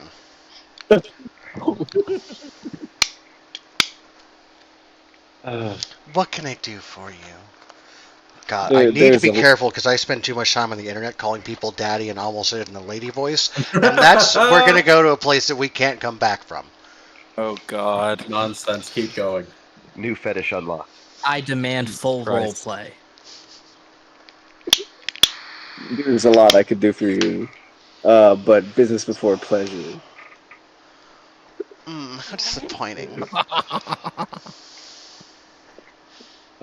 Like I said, we're these berries specifically grow out of the cobalt heads, so we have lots of dead bodies out there. We would gather the heads for you in the business. We'd plant them, make sure they're good to go before we left. But we actually gotta stop a world-ending event. You know what I mean? So. Oh, another one? Yeah, unfortunately, it follows us. I mean, a hero's work is just never done. To think this now, but we do appreciate everything that you guys are doing for us, certainly, and maybe other ways as well. Keep talking, but I thought we were doing business first. I rolled persuasion. Like I felt like it was weird. But like I Go don't even ahead. know. She already seems pretty. Yeah, roll persuasion with advantage. It could go horrifically wrong. You could all of a sudden start like, I do the sex so good. I've had so much of sex. I've had all the sex. I know exactly what to do. Okay, yeah, she's definitely into it. All right. And she bites her lower lip. He bites his lower lip. Shut up. She bites his lower lip. Not yet. Aggressive marketing.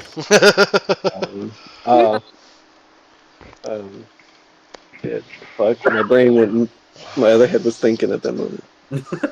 God damn, I'm good.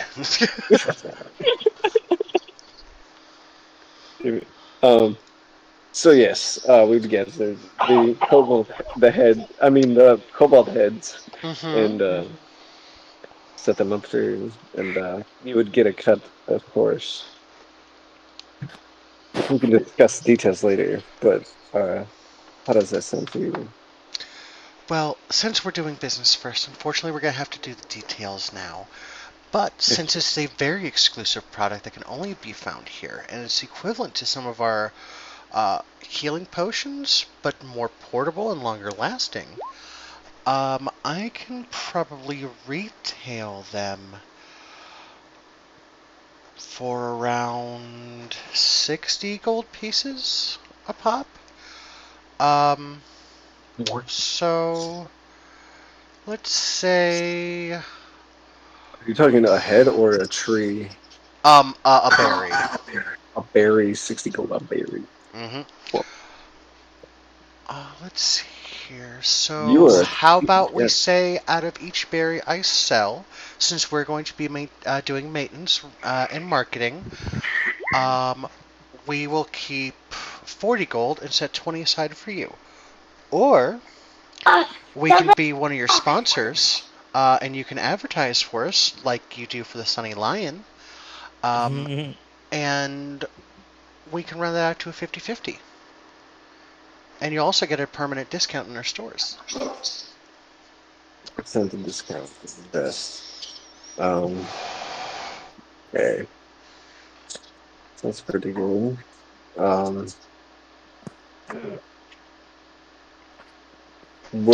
So obviously we'd be traveling, so of course we're going to promote our products. Any recommendation spots for the hit? You know, maybe, I don't know, put a billboard somewhere. I know we're going to visit, what's his name, Scion's daddy. We'll go set up shop there too. Well, as far as you can spread the word, the more money we'll make, so the more money you'll have to collect when the time comes. We'll put it in a separate account for you. And the more you can spread our brand, we might be able to establish more stores and expand to more locations. And this contract will last in perpetuity. Alright. Okay, so Fuzzy, this one's going to be a challenge. Okay, so I talked about the Lenorum head.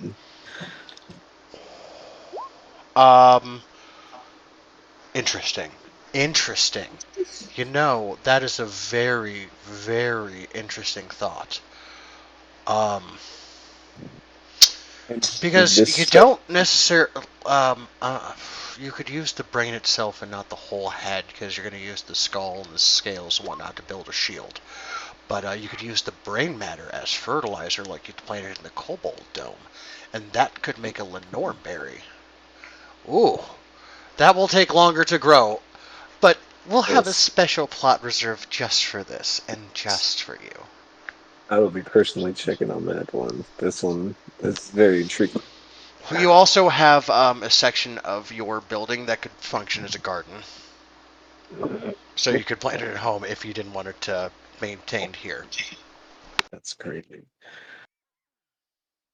Alright. Do we have a deal? We have a deal. All right. She writes what you discussed out on this contract. She signs her name. She has you sign your name. Do you? Sign a fake name. Just see what happens. Can I review it? Insight check. There's no shady shit in there. Yeah. Go ahead. Make me an insight or investigation check, whichever's higher. Make it with advantage. This will benefit me too, so go ahead and take guidance on that. Investigation is okay. I got this. All right, 21. Yeah, there's no loopholes. It's pretty straightforward. If the price of the berries don't go up, if the prices of the berries go up, your cut would remain the same. But also, if they go down, the prices would remain the same. And that part of the contract can be reviewed after 1 year of this contract, depending on how the berry sales go. Gotcha. Jesus Christ! Why do I do this? Why do I? Love you, Pussy. I love you too. I'm just glad no one has a construction fetish, because I don't know if I could dive into learning about that. I'm pretty sure Knox is on his way. Don't assume my case. Don't assume I'm sorry, somebody rang for me? Yeah, what can I say? I worked construction and landscaping for fucking 10 Steel years. beams. So, I hate my life. Moving on. Do you sign after you review? So, I can kind of, I don't know. So I wanted to talk about the hospital thing. Donating some of the berries there too. The what? Especially during this time in need. The hospital or whatever. Oh, that would be very, very kind of you, and that can also even be if it arranged. Even if it wasn't like a tax break or anything, that was more of a joke. But like, I still wanted to do the hospital berry thing. Yeah, absolutely. How many harvests, like plants worth of would you like to donate? Okay, let's see how many. You killed a total of 60 kobolds. Not all of them are usable. Right.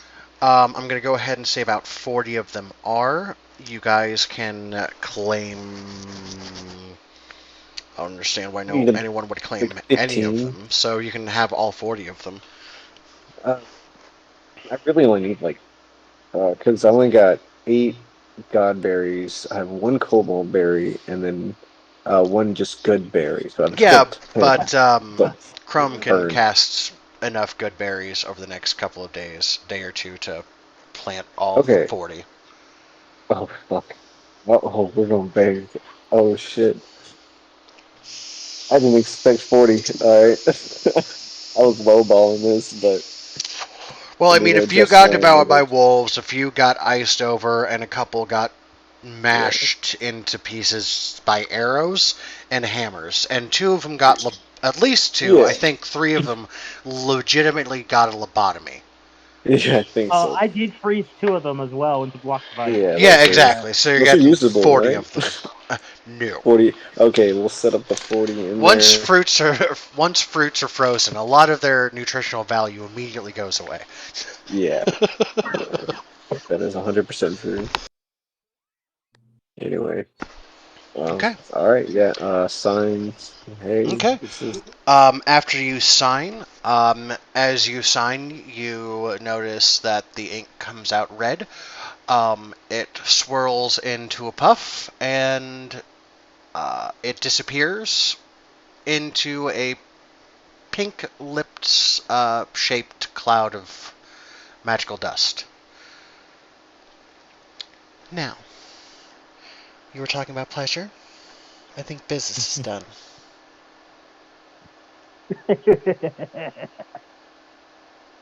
I'm always ready for pleasure. Oh, I'm sorry, sir. I've completely ignored you. I've just got wrapped up. Can I help you, sir? And she looks over at Salvatore. Yeah, I was trying to think of his character name. I had to go through 3 filters. jaw just drops. I'm now just staring at a wall. She's like looking past my left shoulder at Zelda. It's like, what the? Anyway. I have to get all the business taken care of before I can have time for pleasure, sweetheart.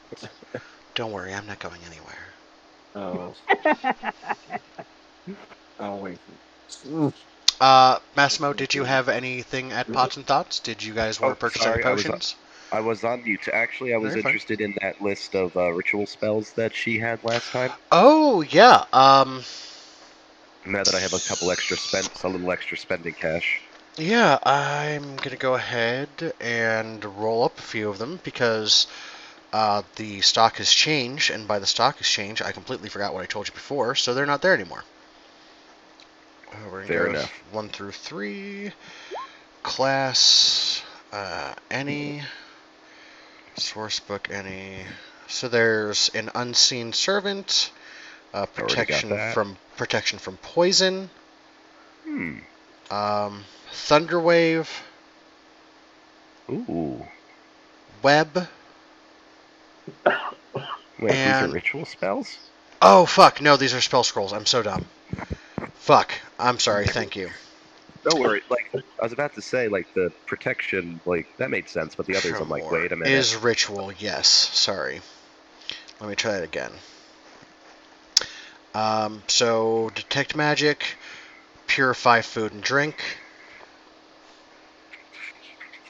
water walk.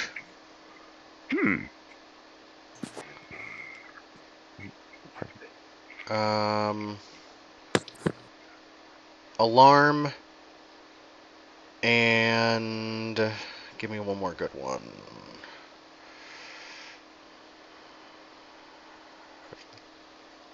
Gentle repose.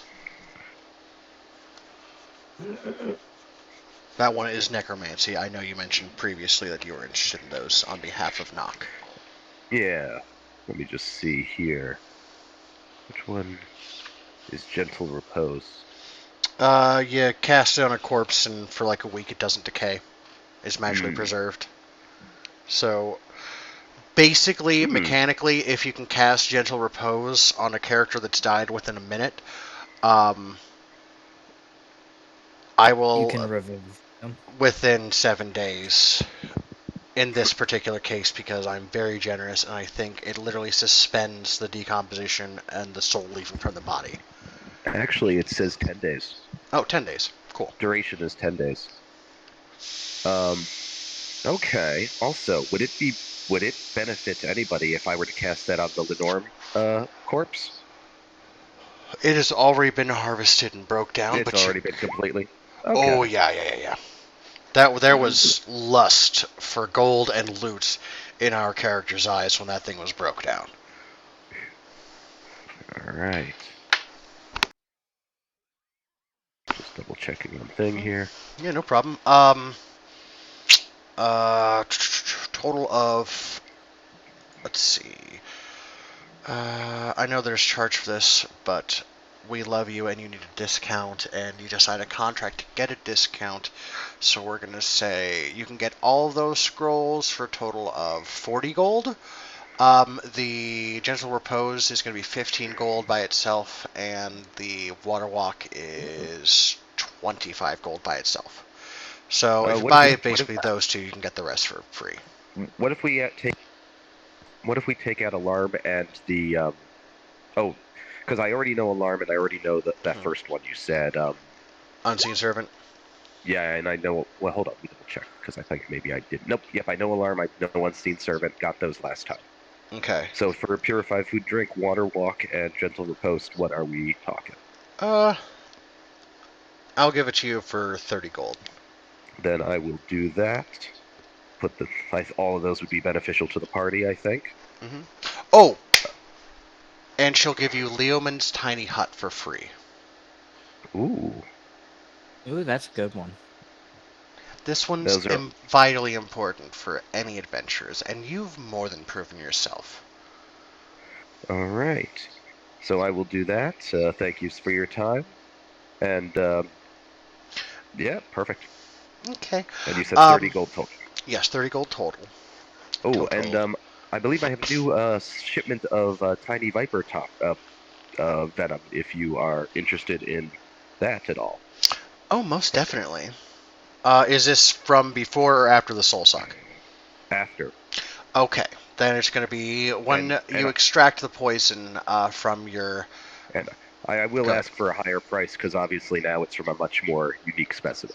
Mm-hmm. It comes out, instead of the normal kind of pale yellow, it comes out kind of this crisp pale white with like flecks of blue in it. This is interesting. I don't know what this is going to be worth. Let me run some experiments, but I'm going to give you 50 gold right off the bat. Because I've never seen this before. Well then, I believe that when I come back to town, I will, me and you can have our own profitable business together. Dude, this bitch is gonna be rich as fuck.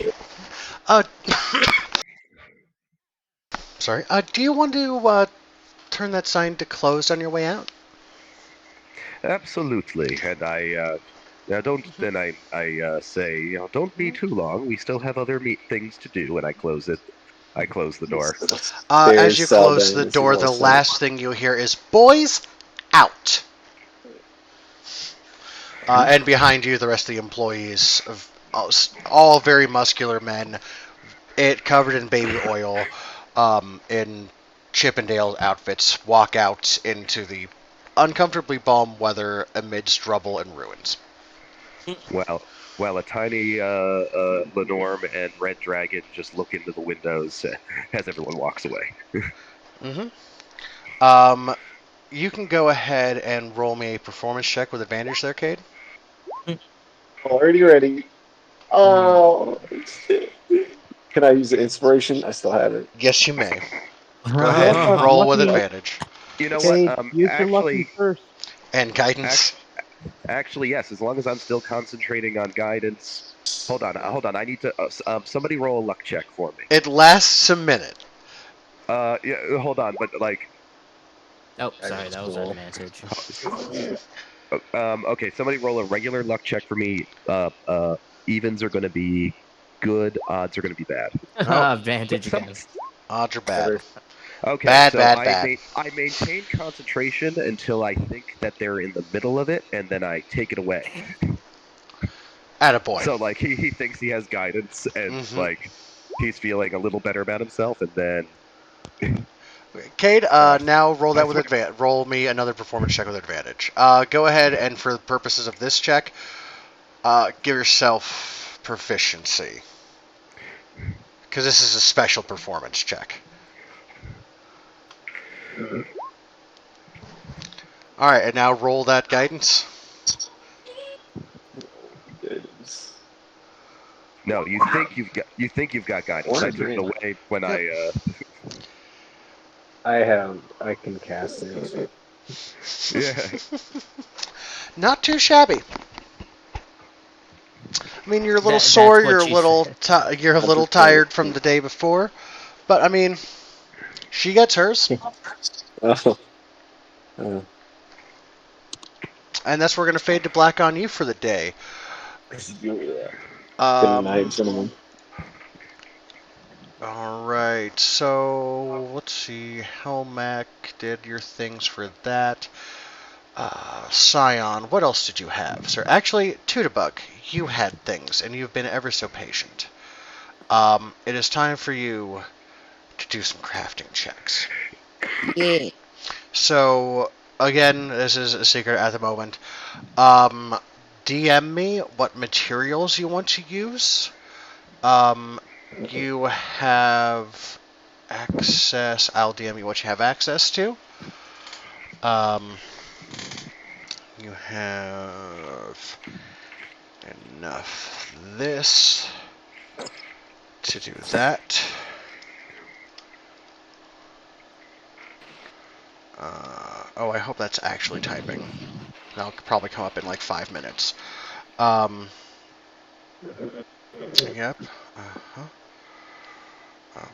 One weapon or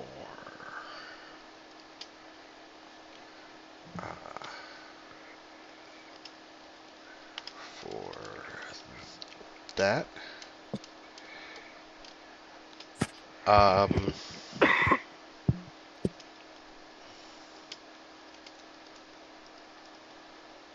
right, it's saying you're typing right now. 2 units of that, and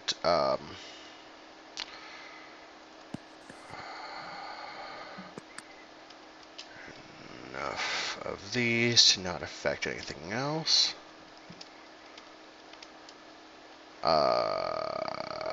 Affect. Okay, that's because it causes the effect. Okay. I always get confused. English isn't a language, it's their languages stand stacked up on top of each other wearing a trench coat.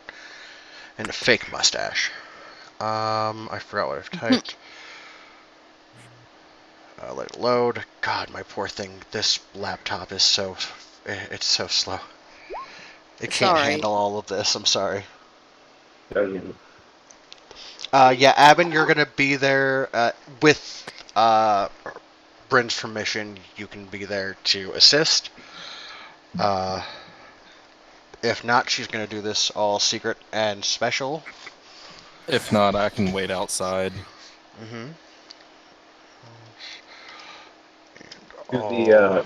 Sorry, just off question. Does the dragon level up? The dragons, or what happens with those? Level up based on their age. Okay. Now, well, there are different options for that. In the 3.5 Draconomicon, there are abilities that allow dragons to take player levels or class levels. So, I mean, in effect, I could look into that and see if the dragons would be interested in taking some character levels. Yeah, that's the... So it's a definite possibility. I'll have to ponder my orb. Bryn, did my message come through? Or is it still sending?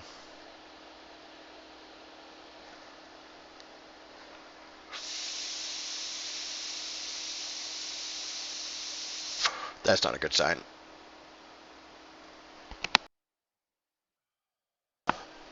Pretty sure I broke.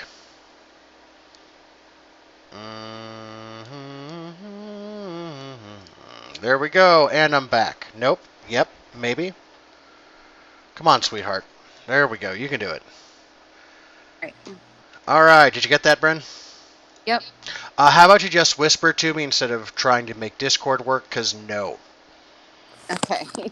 How do I do the whisper thing again? /W, then space, and if you start typing in like DM or fuzzy, there should be a drop-down settings menu. in her character sheet. She goes to the gear. There should be on the right side a whisper. So you make that little whisper or public every time. Toggle it. Well, she needs to send me messages first, and that affects things. Okay, so I put the /W, but how do I get it to use specifically? Press the space bar, and then if you start typing in fuzzy, there'll be like a drop-down menu that appears in yellow. Okay. Click that, and then type. And it'll come to me.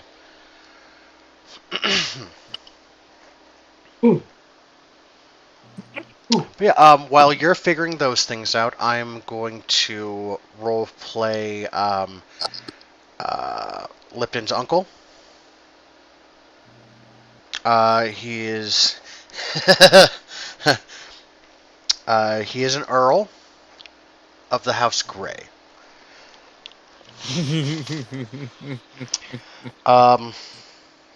So Earl Grey greets you guys. Hello, young heroes. Mighty fine fight you had there yesterday. Nope, hold on. I need to figure out my accents here. Hello, young heroes. Quite a fight you had there yesterday. Mighty impressive. Because all dwarves are Scottish, we know this. What can I do for you? I'm sure some of you carrying the lots of stuff in your arms that looks a mite bit banged up or looking for upgrades or some new gear. Be more than happy to help you with what I can. So, what can I do for you?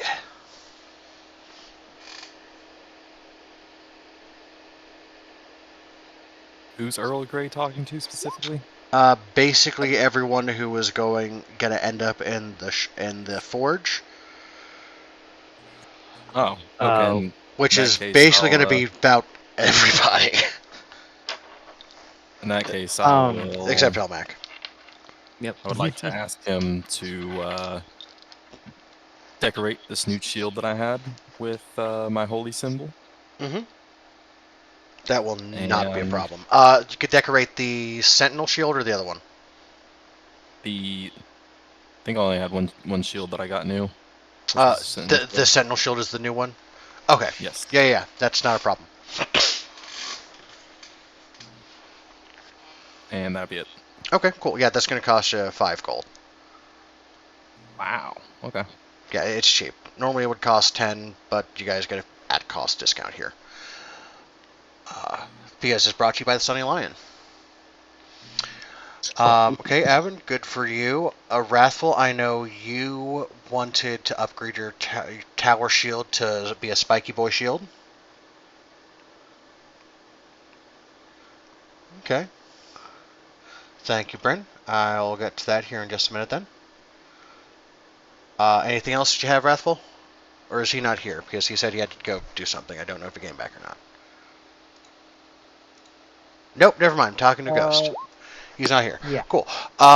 So Nock, you had things with Bryn. She's busy. This is private for her. Cade, did you have anything for the smithy? No, but I do want to ask you about during our downtime or whatever time between this and we go. I want to write out some like business cards that say cobalt berries. Brought to you by Pots and Thoughts. My name, and then brought to you by well, how would it? Kate, my name at the top, obviously, and then cobalt berries brought to you by Pots and Thoughts in this town. Exclusively only in this town, or something like that. Kind of like exclusively found at the Eldham location of Pots and Thoughts. Yeah. Well, it's a flyer, I guess, more or less. But no, you can fit that on a small business card. You got it. I would draw, I don't know, like 10, 15, something like that. Yeah, we can 20. we can take care of that here shortly. But did you have anything for the smithy specifically, good sir? No. Okay. You're not upgrading any one. Do you have any weapons that you can't even upgrade? No, I'm 4. Okay. Yeah, that's fair. Okay, in that case, Bryn, I'm gonna go ahead and need from you 3 smithing checks. Make these with advantage. Okay. Your subjects are right there with you. You're inspired. You've spent enough time to really get to know the in and outs of this, especially with all the commotion of the last couple of days. I make the smith check with my smithing tools. Yes, ma'am. Would guidance work on those, or just? Yeah, I'd allow that. Okay, I'll throw 3 guidance. Okay, make them all with advantage. Okay.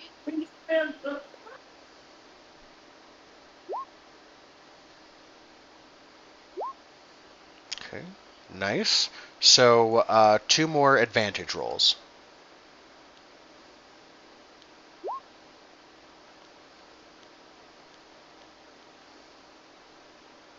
Okay. Hold on 1 second.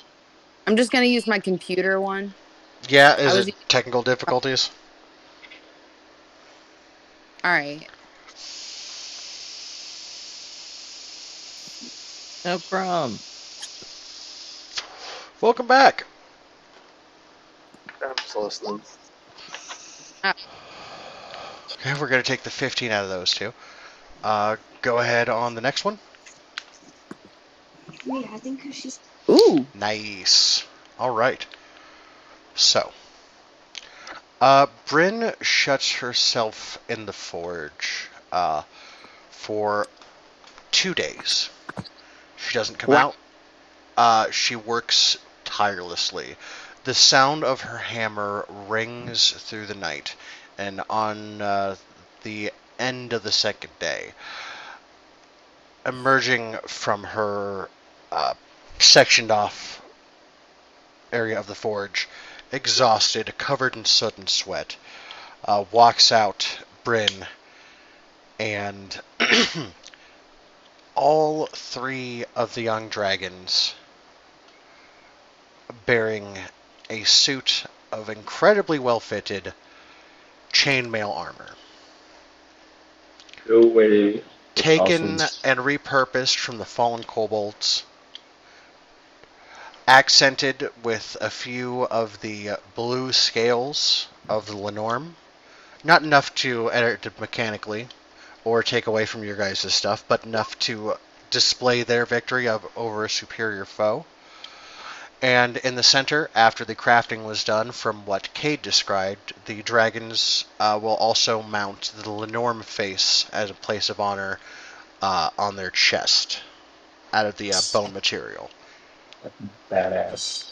I will edit the dragon's stats appropriately to give them that damage buff. And Bryn, since you were the only person to think of this and take advantage of the dragon armor thing, I'm going to give you another 20 hero points for really leaning into your character. Oh, that was good. You thought of that? That's pretty cool. I would have never thought of that. Yep. It's not going to cost you anything but time because you have plenty of fucking materials. And so, yeah, the chainmail armor will stack with the dragon's natural armor, so I'm pretty sure it's going to give him an AC of like 18 or 20. So that's a big buff. Yeah. Well done. Thank you. You're welcome. Them And then I imagine you're going to take a shower and a nap. Yeah, much needed. Okay. Both.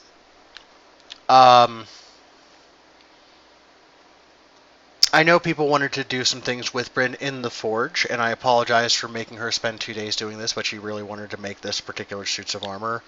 And in order to make it done in any real amount of time, I figured this is the best way to do it. So I know Nock and Abin, I know you guys wanted to work with Bryn.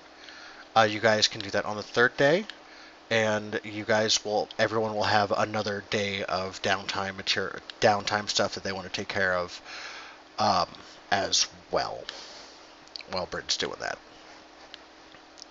Mr. DM, could Yes, I knock off more hours on my ice studies if you saw my message? I did not.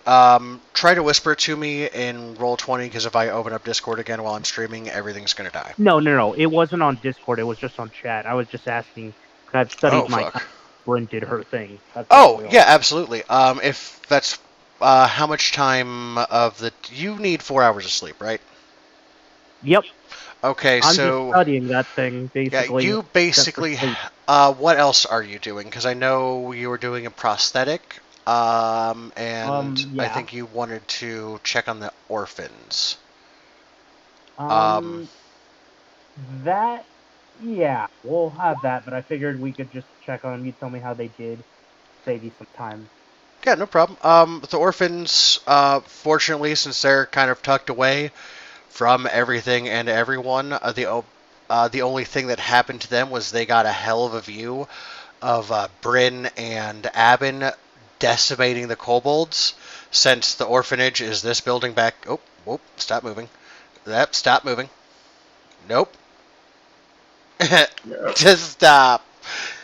It's this L building right here, last I checked, I think. Or this one? If everything stopped rolling, it's the one I'm holding on to her. Yeah, it's that one.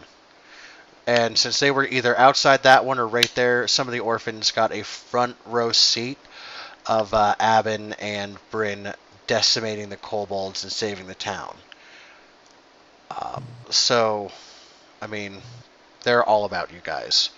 A lot of them love you too because, well, you were there before you were a Dragon Slayer hero, and now, as soon as you walk in, you are flogged and surrounded by giggling children and a million cacophonies of happy voices and stories and tugging at you for attention. It is mildly uncomfortable. Very uncomfortable. Yeah, you don't like warm and fuzzy. Warm and fuzzy is bad. Warm and fuzzy is a sense of security that your enemies lull into before they stab you in your sleep. Oh, wait till you see what Gorik's been up to in his attic. Yes, I will actually come to you here in a minute or two, Gorik, because did you have time to level up to 6 and think about what you wanted to do in town? Nope. Okay. I've just been taking in the role play. Okay. Well, when we're done with this, I can help you level up if you need to, and then we can do some downtime stuff as well. Also, I'm back. What I was going to ask is how many hours can I shave off studying my ice? Give me a crafting check to work on the prosthetic. See how long it takes you. Alright. Could I have advantage since I took his measurements? Yeah, absolutely. I'll give you. Plus, you've already done one of these. You have good materials. You're a good crafter. You know jewelry. You know metalwork. You know leatherworking. You know your shit. You are the crafty boy. You have read the same mangas as I have. Of craftiest boys.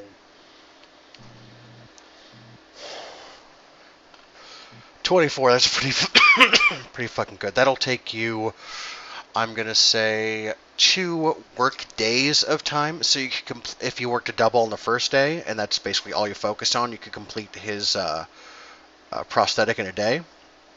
I'll do that. Okay, and then afterwards you can spend a couple of hours talking to the kids, and then say shave 8 hours off the ice studying. Oh, Mr. DM, you beautiful man. Thank you, sir. Mm-hmm.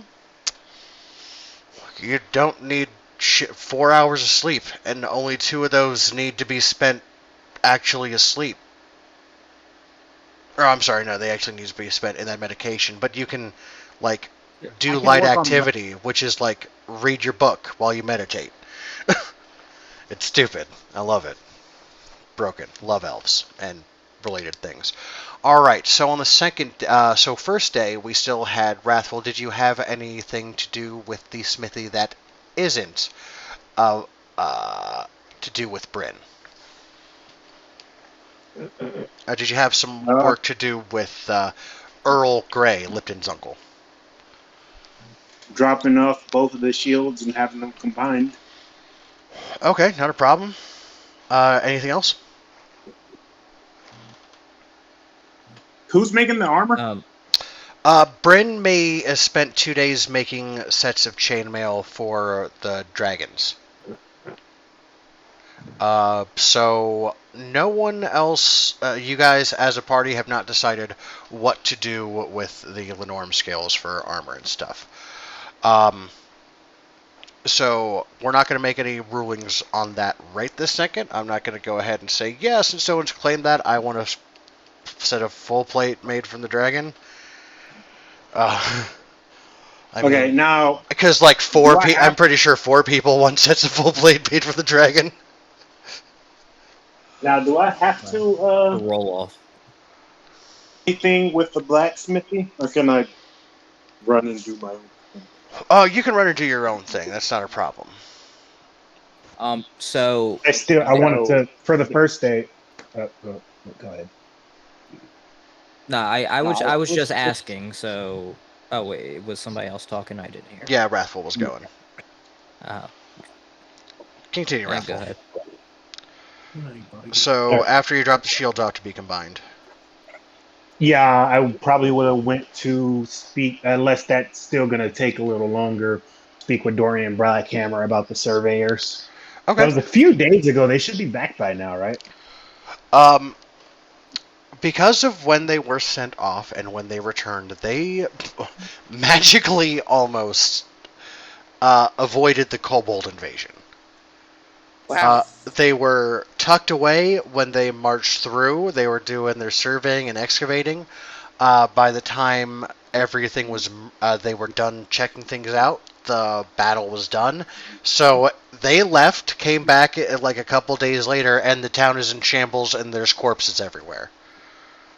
So they're a little bit confused, but they really lucked out. And you can go ahead and roll me...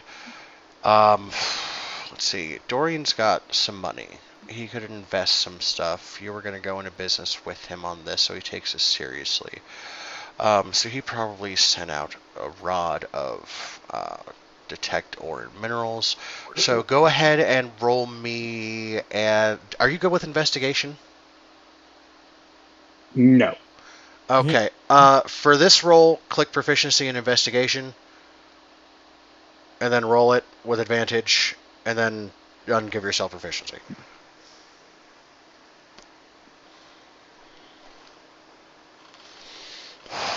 All right. Wait, that's not with your proficiency? Your proficiency bonus should be plus 3. Proficiency. My Oh, proficiency you have is 0 of. Okay, that's fine. But yeah, they will definitely find some ores. They have to start excavating to find out what, but there's at least there's 2 different veins of materials. They're going to have to again dig deeper to find out what it is, but it's going to be at least we're going to make some money on the investment, and depending on what it is, you might make a hell of a lot of money on the investment. Okay, well, Scion, I guess, walks into Dorian's office, seeing that the excavators returned, and pretty much goes over what they found. Well, we believe there's at least one of it be some sort of precious metal. Not sure what. Could be copper, could be gold. God's sake, could be platinum.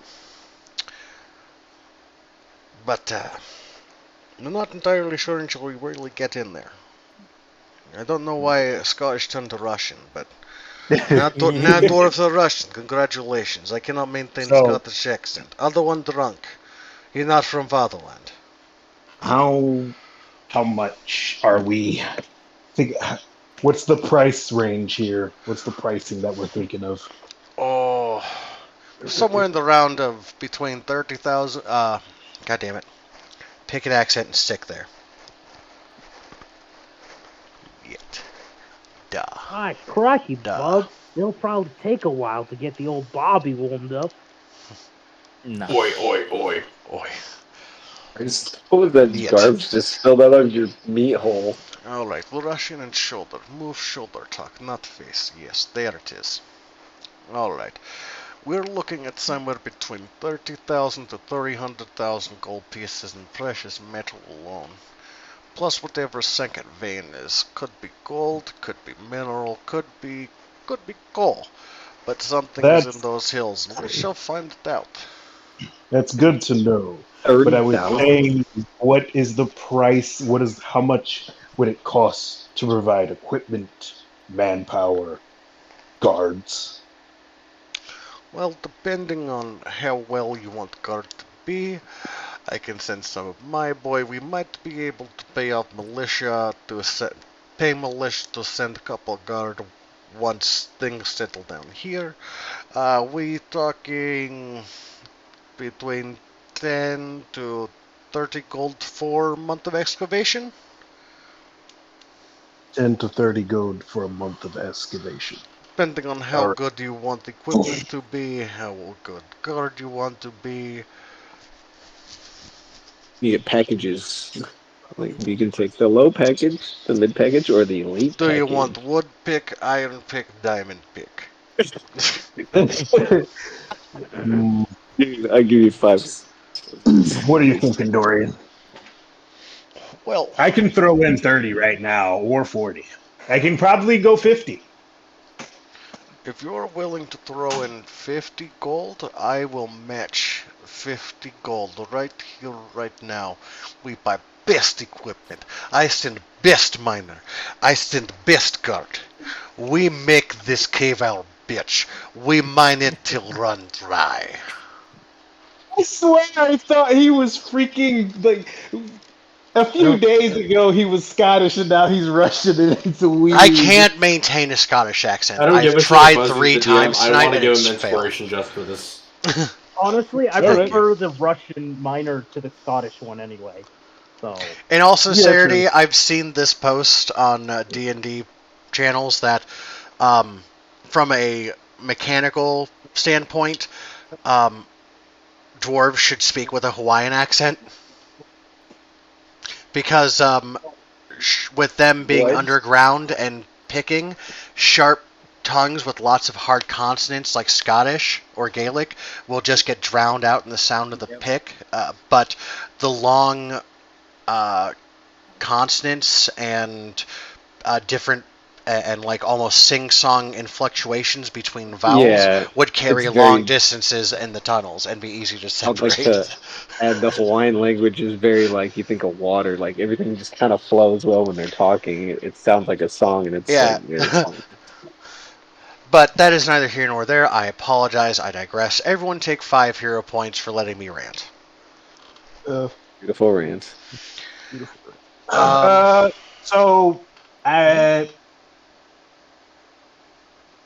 He busts out a cask of very expensive wine. Scion would have the 30 gold from Helmac by now. Is that what happened? Is that what happened? We're just going to Raticon and say yes. That's what happened. Yes. I'll be right back. I get money for. I leave wallet in other pants. Understand? I have 3 wallets, 5 pants. Get lost all time.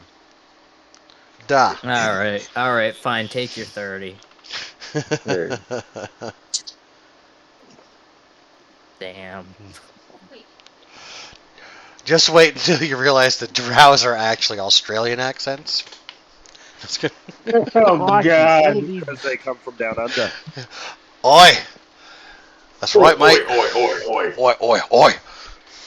Alright, and I have 162 silver pieces, which converts into 16 It's gold 10 to pieces. 1. So I don't remember what your first number is, but move the decimal point to the left 1, you're good. How much silver? 162. Yeah, then 16 gold. Yeah, that's what I'm saying. Yeah. 16. So that puts you at 49. Wait, that puts me at 40 freaking 9. What the actual? 30. Yeah. 33, Also have your line 16, of credit 49. is that. Oh yeah, I do have that line of credit. We'll throw that on there too. He'll throw on the extra gold and laugh because you've just got like this gigantic bag of copper, and then you're just like your gold pouch is empty. Like, son of a bitch. I get you, friend. Not a problem this time. Just remember when strike big. Next big adventure, count me in. Not dragon killing kind, but like digging kind. This kind good. Digging kind. Oh yeah, freaking science. Well, pretty much so. That's that. Yeah, and he will bust out an incredibly expensive bottle of wine to celebrate. Yes. So him and Scion pretty much, I guess, for the rest of the day, talk and get. Well, Scion can't really get drunk. Well, he can. Mm-hmm. He just has to drink just hard. an absurd amount. Yeah. So he will drink with the dwarf because dwarves know how to drink until he is actually hammered. They're also mighty impressed you can hold your liquor. You have earned the drunken respect of the. Hold on, I need to come up. Oh, he's about to get a label. You're gonna get a title. Like we have Ghost Puncher. I mean, everyone gets that's the title of Dragon Slayer, but I mean that's lame. Everyone's got that. Only Helmac's got Ghost Puncher. It's like an award. Dwarven Drinker. The Drunken Dwarf. Iron Stomach. Master. Mead Belly. Flex. Drunk Master Flex. Iron Stomach. Mead Crusher? I don't know. Quaff Master? Keg Master? You know, quaffing is a special skill where you get more in your beer than you get in your mouth. Call him Bacchus. Keg breather. Das Boot. I'm going to say Keg Drainer. Keg Drinker? Keg Drainer. Keg Drainer. Mm-hmm. Jeez. Until I can come up with something that's better. Okay. I need to come up with something alliterative or rhyming. Master sounds good. I want it to be dwarven specific, because he just drank with a shitload of dwarves and drank with them until everyone was drunk. That's an impressive feat. Mead master? No. It has to be related to dwarves specifically. Well, I thought they drank mead. That's why I. No, dwarves typically drink brandy, and to be particular, Brandy Buster. There's something with stout here, because dwarves are stout. Stout beer. There's something that we could be onto something there. Yeah, Stout chugger. Well, anyway, you'll get a title for this once I come up with something better. But yeah, you have you guys celebrate for the rest of the evening. Yep. Let's see, that's day 1 and day 2. So wait, so I think we've got that. That was just a single day. That was a single day. So yeah, you've got another day, Helmac. I think you've got another day to go. Yeah, because and you wanted to pray still. Oh yeah, I do want to. Let me throw that in there. I want to try or was that to Ghost tug. Rock? Ghost Rock wanted to pray. Mm-hmm. I also want to pray. I want to tug on the tail of the end dragon. Tail tugger! All right, and you said we got an additional day, right? Yeah, you all have one more day because Bryn's still hammering away at the forge like a fucking G. Just out of game question, how long does it take to silver something? Work day, so 8 hours in the shop. Okay. In that case, I want to add something like I want to add that to my final day. Okay. That's you want to silver your claws? Yep, that's exactly it. Okay. Yeah, you got. I mean, that'd be kind of a pain in the ass, but you got crafters here to help you with. Cost would normally be 100 gold for the first upgrade. You get it at cost for 50. You got 50 gold? Oh yeah, definitely. Okay, then yeah, no, not a problem. It'll make me a con save. Oh yay, con save. Maybe I'll actually succeed this one. Here's the nat 1 that Crumb cursed you with. No, that's a hell of a con save. Yeah, you don't even flinch. In fact, you kind of like it. It's like getting a mani-pedi, just plus a warm wax. It's like tentacle hairs, like flowing back, flying in the chair. Oh yeah, I mean, before the end of the day, while they're dipping your transformed claws into molten silver and then engraving shit into it, you're just sitting there with like a hot towel around your head, 2 slices of cucumbers in your eyes. There's an Asian woman rubbing your feet for some reason. She's talking shit about you. You don't know what it means, but she's talking mad shit. But then again, because I made her Asian, now I have to make a terrible joke about your tentacles. God damn it. Rid myself into a corner. Yeah, and okay, so and by the end of it, after it's all said and done, now I just have silver painted fingernails when they're not out extended. Basically, yeah. And when your talons are out, they will be silvered, which will count as magical for the purposes of overcoming damage reduction. When she fellas, I'm sorry to pull this right now, but I do got some shit going for work tomorrow, so I gotta dip out. Oh, okay. In that case, when are you available, like tomorrow at all? Let me see. For tomorrow, I don't think I have anything going on. Okay. Is it 10:18 where you are? It is. Okay, cool. What are you doing, like, around noon, 1 o'clock? Work. PM? Okay. What's your work schedule like tomorrow? 9 to 5:30, depending on how long my lunch is. On the safe side, let's just say I'll be home around 6. Alright, then after you get home at 6, shoot me a message, and I will do what I can to help you level up and catch you up on some of the stuff that's been going on. Absolutely. And as far as what Gork's been up to, all I'm going to tease is that involves crayons. Don't ask where he got them, but there's crayons. This motherfucker's about to Are make you it a rich. Marine? Maybe. Alright, night gamers. Have a good one, good sir. All right. Good night. Fuzzy, do I need to? Does the people who's praying to their gods need to roll the D100? I need to step away for half a second. I'll be right back. Yeah, go for it. So I know not Helmac. I had you written in for praying. I don't know if I was right or not. No, I said I wanted to run around the town and just explore stuff. Explore, yeah, that's the magnifying glass. I don't know why I put the prey on you. That goes to knock. I'm sorry. But yeah, so you guys have two choices.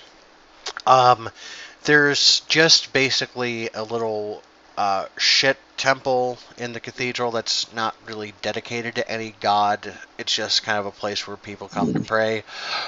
Or in your own new house, you could take some time to set up shrines to your own deities. I'm definitely. Would that give me that. advantage to I'm pray? going to carve a new. Oh, sorry. Give me just a minute, folks.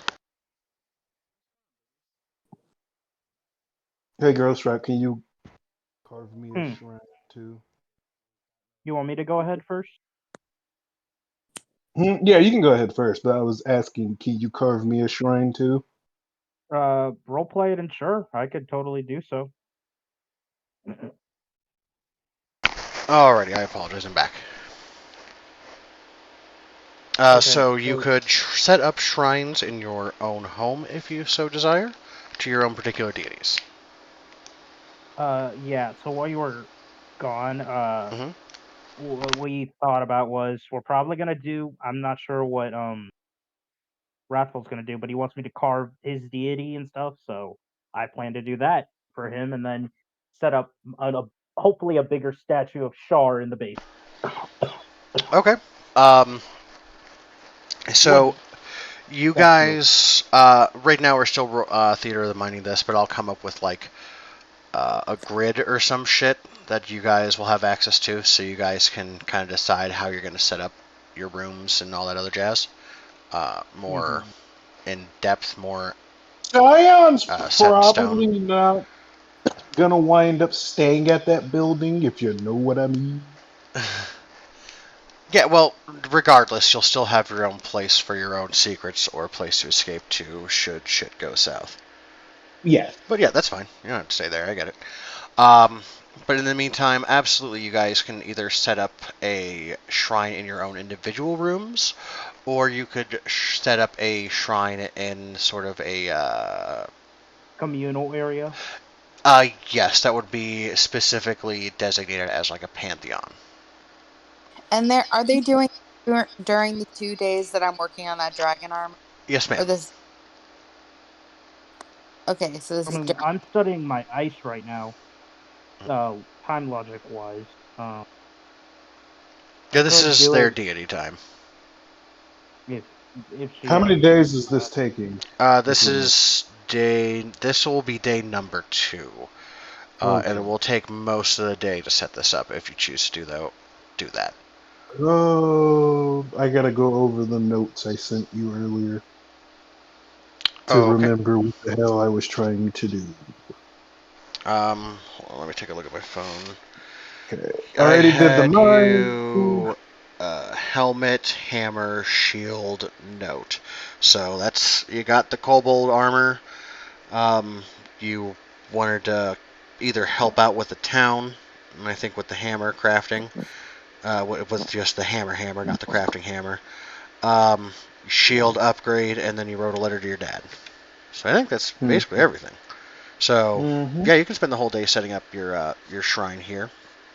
Yeah, he'll spend the second day setting up the shrine. I guess the third day he'll spend praying all day to try to get that advantage on that dang freaking.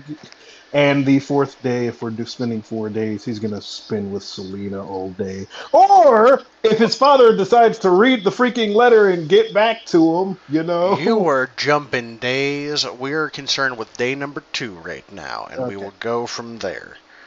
Well, how long will setting up the shrine actually take? You said setting up the shrine and then praying will consume your day. Okay, yeah, that'll work, man. Okay. It's going to cost you a total of, I'm going to say 10 gold to set up. Oh, yeah, you're fucking poor right now. I am broke.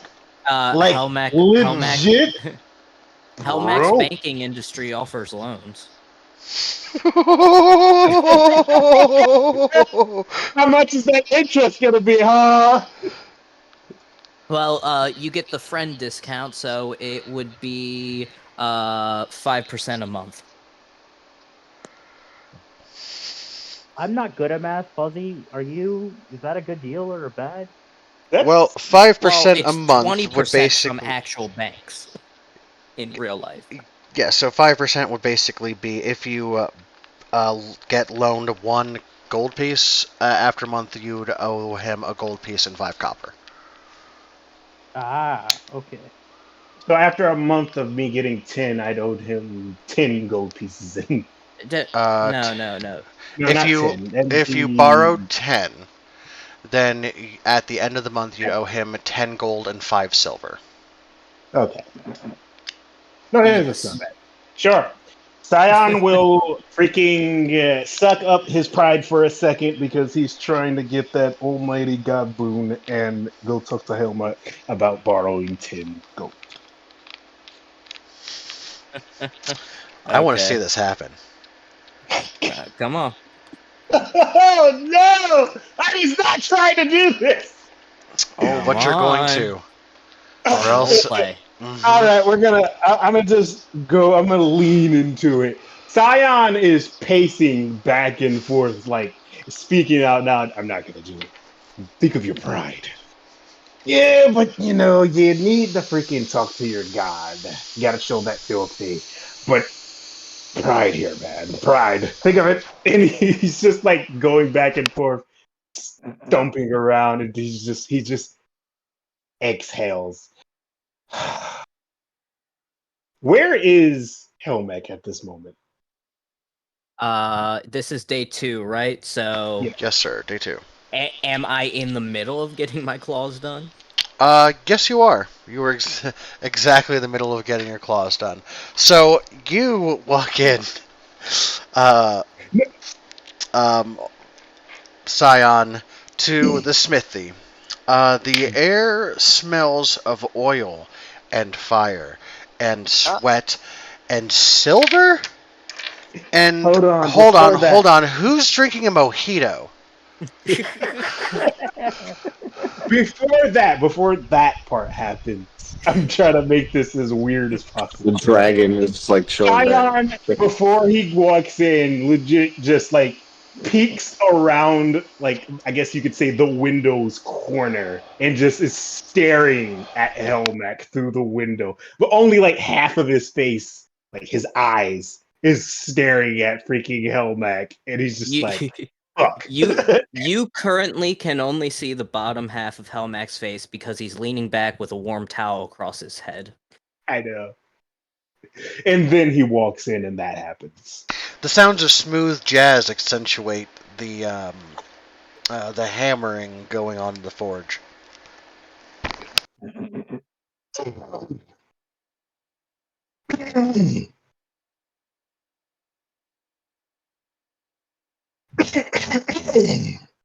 That's right, babies. Does somebody have bronchitis in here? No, someone's got the chronic. Hey, that's a crumb.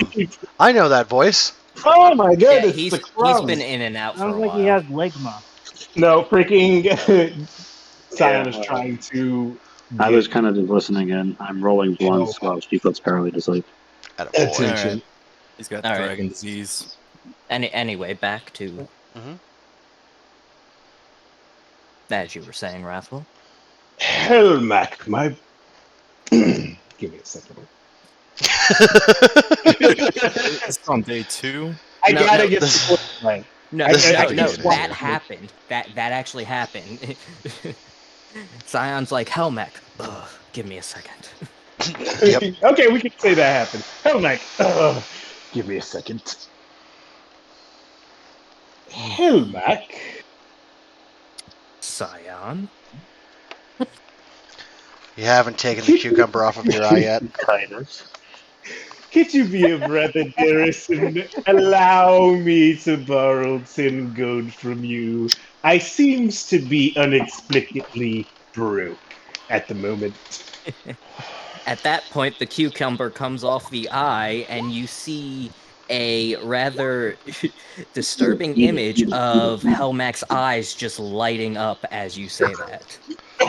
With that, he just cringes. You, for Ooh. the first time in your life, Wrathful, know what it feels like to be on the receiving end of your hungry, ruthless gaze. Wrathful, are you reading chat? No, give me a second. I'm on my phone. That explains a lot. Is it 10 gold? Yeah, it's 10 gold. Okay. Assuming that Avon is around when that happens, he's gonna offer the 10 gold up freely. Come on, dude. We're already doing And this. immediately looks at Sion immediately looks at Avon and goes, I would have to thinking about it. He's just gonna flip it to Respectfully him. decline. Well, Helmac, Avon's just gonna look at him, your loss. It's more so it's more so he even if he owes Helmac something, he trusts Helmac more. Fair. Okay. So That's Helmac curse after gold. yeah, cursed. 9 pieces of 8 or however it goes. But Helmac after recomposing himself thinks for a moment and says, my, how the tables have turned. What's wrong, Scion? Did father not give you your allowance this month? One of your tentacles perks up from its own hot towel to almost stare at the situation. I invested a large sum of money in a mine. I invested a large sum of money in a mine that me and Dorian Blackhammer just found. So I'm currently mine. So I am currently at this very moment, after having to, invest money for guards, equipment, so on and so forth, broke. So you'd require a bit of gold from me. Yes, brother, I require a bit of gold from you. What do you think? Helmac turns his head to one of his tentacles. The other tentacle lifts itself out of the glass of cucumber water that it was lounging in. He looks to the other tentacle, gives a half-hearted shoulder shrug and a nod of approval, and then goes back into the pool of cucumber water. What do you think, Wackus Bonkus? It's like the angel and the devil on your shoulder, and they're just like both on vacation. Wait, what did you say? I was talking. Very well, Scion. I will loan this to you. Though there are various exchange rates and interest we must first go through. With that, a face of horror comes on to Sion. You would actually tax your brother? Flashbacks of accounting class come to mind from your youth. Days of weeping looking at numbers and X's. Avon will look up again and ask him, what was that you were saying about trust? Huh? Yeah. Well, seeing as you are clearly suffering enough just by asking it, I will go easy on you. Seeing as your father has kind of beat it into our heads of not to give anything out freely. I see a 5% a month interest on this as fair. Wait, if that's the case, I feel like I need to charge all of you a bill. Starting with you, Scion. Saving your life. I never asked for money. Start charging gold per heals. Oh, you want to heal? You're on your second death saving throw? I want you to beg. Hmm. A good You time. dead. Well, well. I think he got called somewhere. No, I'm still here. Well, how does that sound to you? I think it fair. Fine, so be it. And so Helmac gives him 10 gold. Okay. Bro, I would have given you 20 gold to just move this shit along. That's exactly what I was. So, what did you need the 10 gold for again? For the his shrine. Yeah, the shrine. Thank you. Thank you. Nock, you already have a small effigy of Shar with you, but you have other materials to craft from. You could use some of the ice. You could use wood. You could try and find other materials. There's metal to work with. Actually, I was planning to go down to the basement, set up the small shrine, set up the small effigy, and essentially, pray. And then I'm gonna ask Shar, essentially, oh, my great lady of shadows, I plan to commission a new effigy in your likeness. However, I do not know what material that I have available you would prefer, if at all. If you could guide me on what your next art piece would look like, do give me said guidance. If you are not busy, of course, my lady. Okay, roll me D100. 100. Let's see if Char responds. 95. You That's real good. hear nothing, but as you walk outside after praying, you see your crow descending from the skies above you with its wings blocking out the sun. And for just a brief moment, you feel a spark of inspiration. Maybe not the material, but the next shape.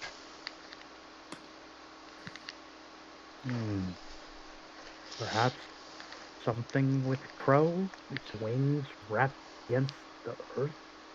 Blocking out the sun. Yeah, that's what I'm I planning don't to know do. if I'll be back. I'm So gonna go instantly back into the house and start crafting something with wood. Do you need a wood carver's tools? Yes, sir. Go ahead and give it to me with advantage because you have divine inspiration after this. And you just went fucking right to it.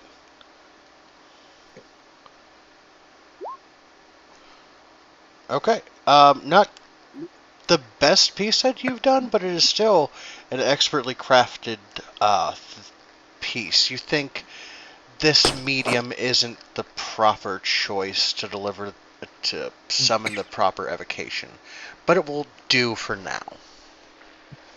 Or evoke the proper feel. But it will do for now.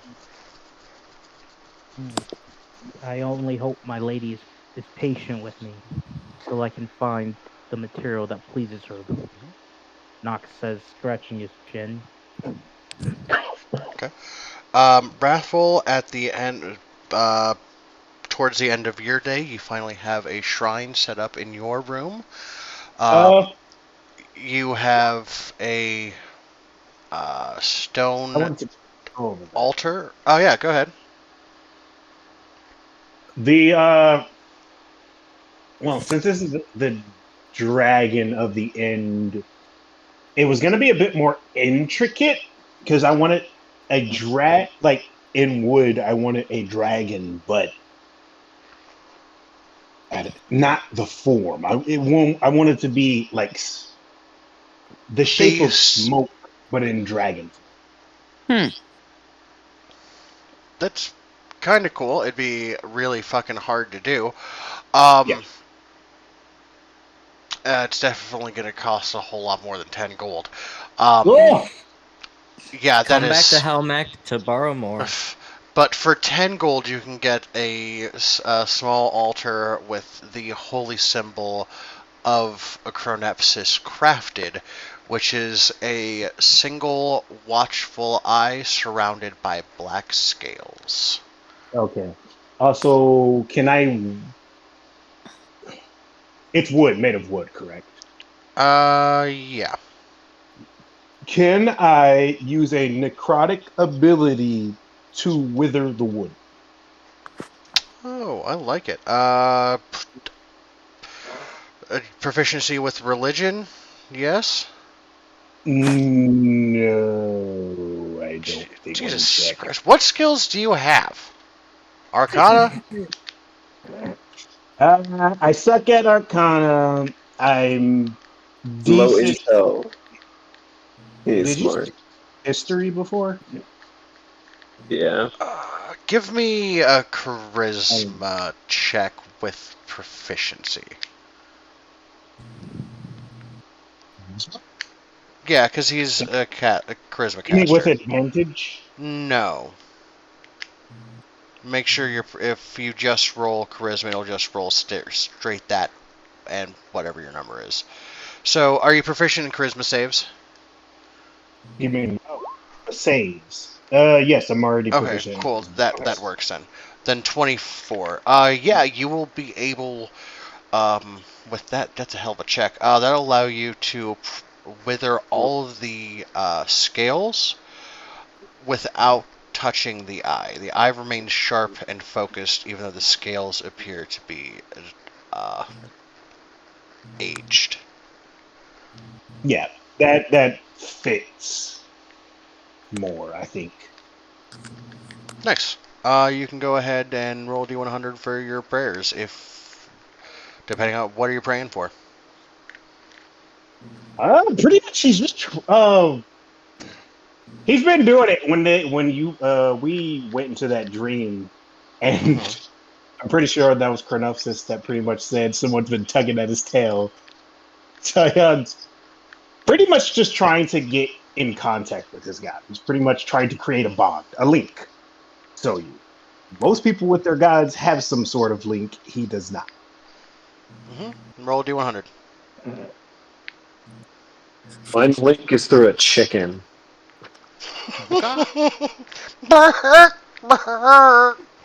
You know, Helmet, can you check on him? I mean, I haven't heard from him in a while. I do too. You reach out to your god. You send out a prayer. And you don't hear your god back. But what you do hear in response is, I am older than your gods, child. Oh, goodness.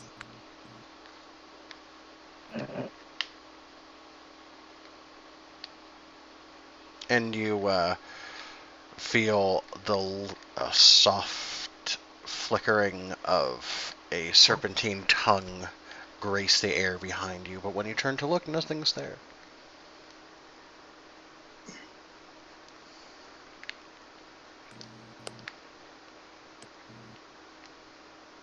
Siren, we'll take it. For what you met yesterday in that vision was older than Chronepsis. Wait, that wasn't Chronepsis? Nope. Chronepsis is younger than that. Well, he wasn't trying to pray to the god in the freaking mist. He was trying to pray to Chronepsis. I know. That's why. That's why Chronepsis didn't respond, but you got a response from the giant thing that you met yesterday that you were also thinking of. So just to get your wires straightened out and uncrossed, that is the purpose of that little section there. But for all intents and purposes, Chronepsis and Io were the very first of the gods to emerge from the things that happened that I'm not going to go into because I did like a 30-minute monologue about it. And I already posted most of the notes in chat already. But yeah, so yeah, Chronepsis don't get You might get to him, but he does not respond. The entity you met yesterday responds to let you know that just to straighten you out, and maybe offer you an alternative path of prayer. Well, I guess you'll be praying to that thing instead of Crodepsis from now on. Something spoke. Now he worships. Okay, interesting. Very interesting. Scion, like I said, Scion's. Remember I told you, Scion isn't really a super. He's a vampire. Mm-hmm. He doesn't really have the luxury of feeling like he has a soul. Alright, that's fair. But no, I'm gonna have to figure out how to broach this subject with Massimo. That's wild. Alright. Well, actually, Salvatore, you actually feel just a little bit better with yourself. You feel, I don't know, as though your entity's power or your patron's power or knowledge has disseminated further into the universe. He always liked me making new friends. Your snake is just wrapped up around you and gently sleeping. It is adorable. And for the record, now that we've established the dragon can't hide in my shell, they'll typically like tangle up together, and the red dragon has a habit of sleeping on its own tail, looking like it's biting it. Oh, that's adorable. For that reason, I've named it Yorgi, short for Jormungandr. Aww, I love that. That's adorable. So you're me and Noodle.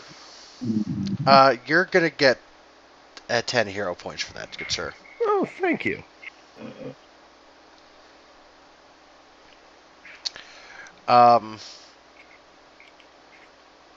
Yeah. Did anyone? I think that's everyone for day 2. Yes. Actually, I didn't do anything. Oh, that's right. You didn't do anything. I'm sorry, Sal. What are you up to on day 2? What I would like to do is with us seeing a lot of the back in session 1 or 2 or whatever when we saw that prophecy take place. Like I'm obviously seeing a lot of this stuff start to happen when mountains burn and heavens weep. I would like to do a little bit more research on it in the library. Hopefully pass any information along to the town that might better protect them from any upcoming attacks, and if I can steal any magical secrets, like just from, not steal, but like any learning magical secrets along the way, that would not be, I would not be opposed. Okay. Especially if there's any research of other rituals that I could copy down into my book. Yeah, I'm basically just trying to find any way that I can expand my repertoire and help the town. Okay. You can go ahead and roll me an investigation check. Investigation, okay. Yes, sir. I know you've got guidance. Yes, I do. Oof. How many inspiration do you have? Currently one second, I wrote it down. I think it's just one big baby. You can't roll without Crumb. So have an inspiration for being fantastic today. You can use it right now if you want to.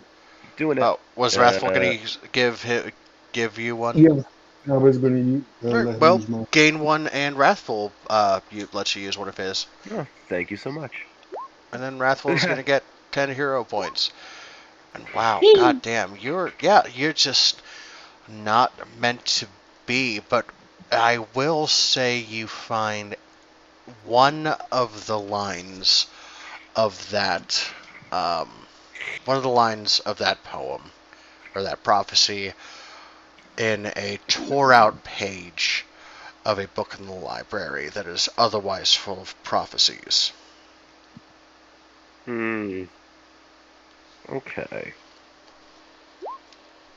If that's the case, and I didn't really learn anything of massive value, I would like to take that book of prophecies out, unless it's a research material, in which case I'll have one of their interns just copy it for me. Yeah, they can make a copy of whatever you needed about that. The prophecy was entitled The Dawn of Ragnarok. Oh, that's lovely. I know I stole that from the Assassin's Creed expansion, but it's so good. I can't. What was it called again? The what of Ragnarok? The Dawn of Ragnarok. I mean, especially because I just named my dragon Jormungandr. Mm-hmm. Like, that is just delicious. Also, I mean, Norse dragons. I mean, there's a distinct Norse feel to some of this stuff going on. I know. It's just like that is just. I quite enjoy that coincidence that we completely did that. Thank you. Yes. Okay. So in that case, like obviously, I didn't find much. Can we just say like I used the rest of my time like kind of supplying the ship, making sure that we. Sorry. 1 second.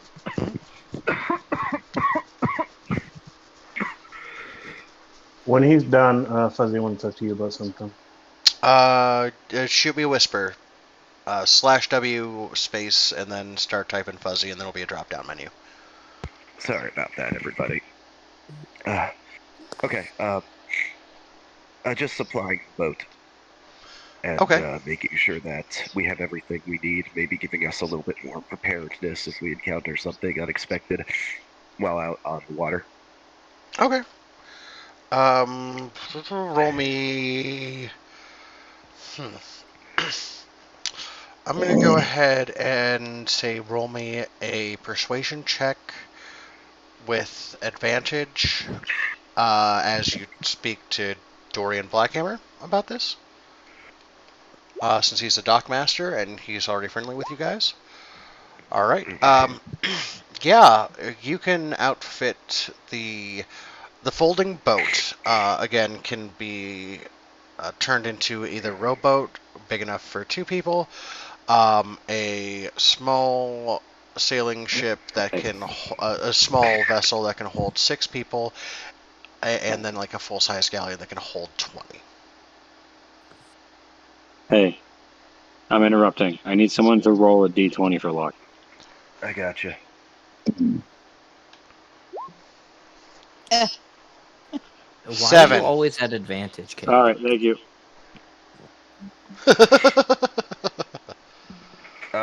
Okay, so we're saying that we can outfit it in a way to make it a little bit more. I'm sorry. Dude, you're fine. I commend you. Yeah, it's been a rough week. Trying to recover and keep a toddler entertained is yeah. Not being able to send him into daycare is rough when we're trying to recover. Okay, so is this so what can we do to the boat to make it a little bit to give us a little bit of an advantage out on the water?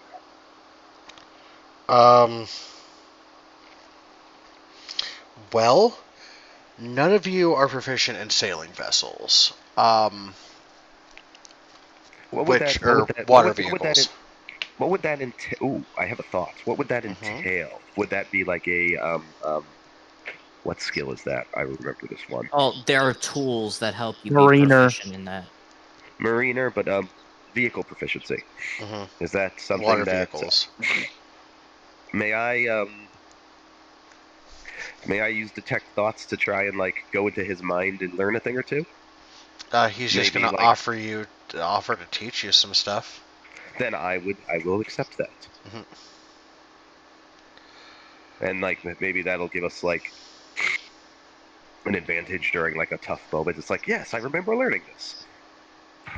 Or like just give me I shot you. Thanks, sir. Something in vehicle proficiency. Can we do that? Can we train a proficiency outside of a feat? Absolutely. Yeah, it usually just takes time. Time and money. For this purpose, he's gonna basically give you enough to get you on your feet.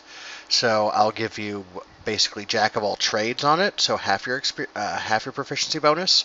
And if you'd like, you could hire a team to pilot and row for you. You'd have to pay them, but they wouldn't follow you into combat. What would that cost? Let me look up hirelings real quick. Probably surprisingly cheap.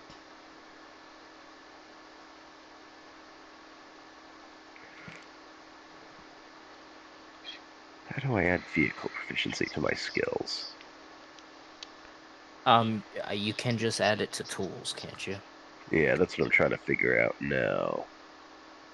There we go. Oh, jack of all trades, but only to the one. Okay. That is surprisingly expensive. For a skilled hireling, it would be. Hold on. Laborers, maids. No, so that's skilled. Yeah, so 2 gold pieces per day for the hireling. And how long would our voyage take?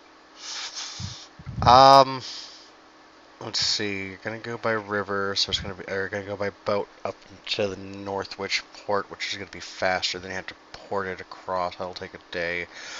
The trip up normally takes a month. By boat, it'll take. Oh, I definitely don't have the funds for that. Yeah, by boat, it'll probably take a week to get there. So Then that's a day to cross. Then probably another 2 days. No, just one more day to get to the thing and then return trip. So that's 2 gold for a skilled hireling. I see a bunch of people wearing red shirts over there who look like they might be know their stuff but also expendable. How much are they? Unfortunately, the difference between skilled hirelings and unskilled hirelings are someone that hired performed a service that involves a proficiency, including weapon, tool, or skill. Can I put one on retainer? Just like put one in a crate and then like say, hey, we need help with this. I'll pay you for the day.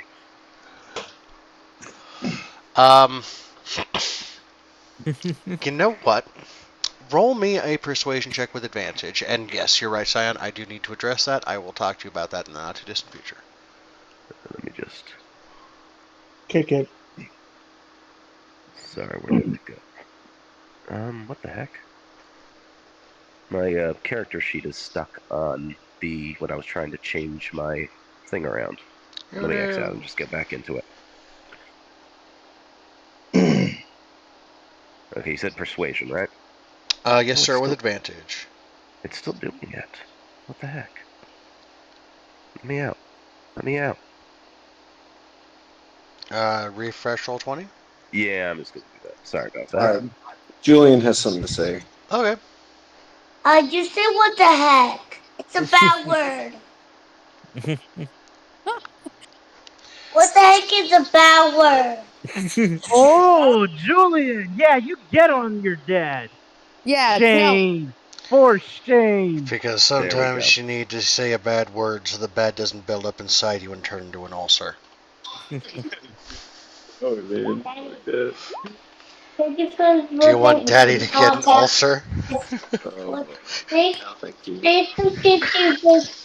What the heck is a bad word? Yes, Alrighty. Well, I was doing that mainly to say goodnight to everyone because it's close that time. Yep, we're gonna call it very shortly. Right. Yep, Good and we night, can sir. do day 3 next time. You can fit. Yep, we can do some planning and come up with day 3 for next week. But first, with a 20 on the persuasion, Dorian's. Let's see. I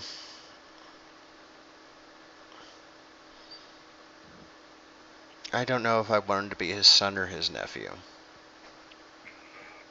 I'm gonna say Evan's son, Odd's nephew, Scion. Roll me a d6.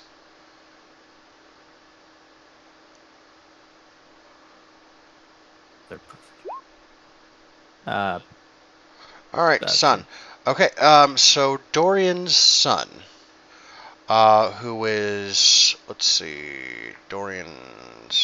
how old is Dorian? Dorian's an adult dwarf. He's got a career going. He's done well. He's probably $120. His son's probably young, say 40. 40's teenage young adult.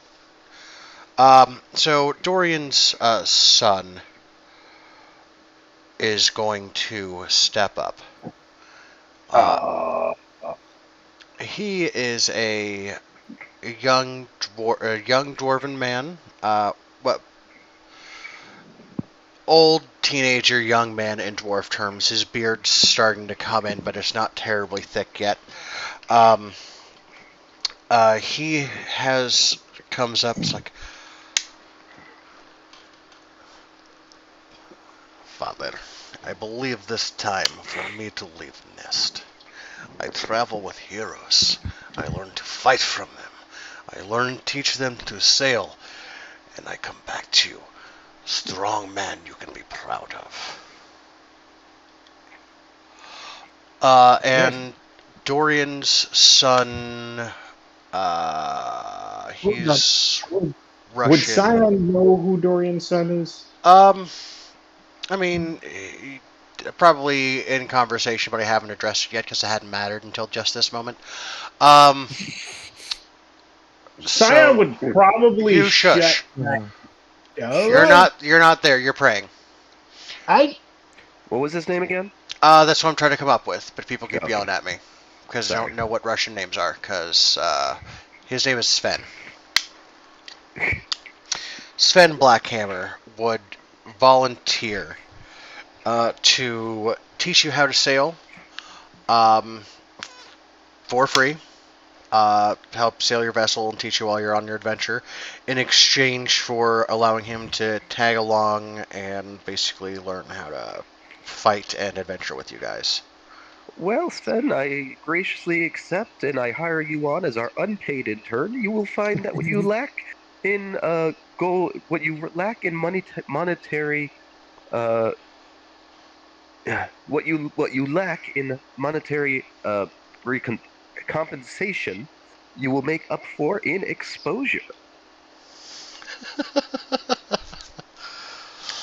I'm really excited. I'm sorry, I almost was catching. I'm quite excited to work with you. Very honored. To work with the Dragon Slayers, the hero of Eltham.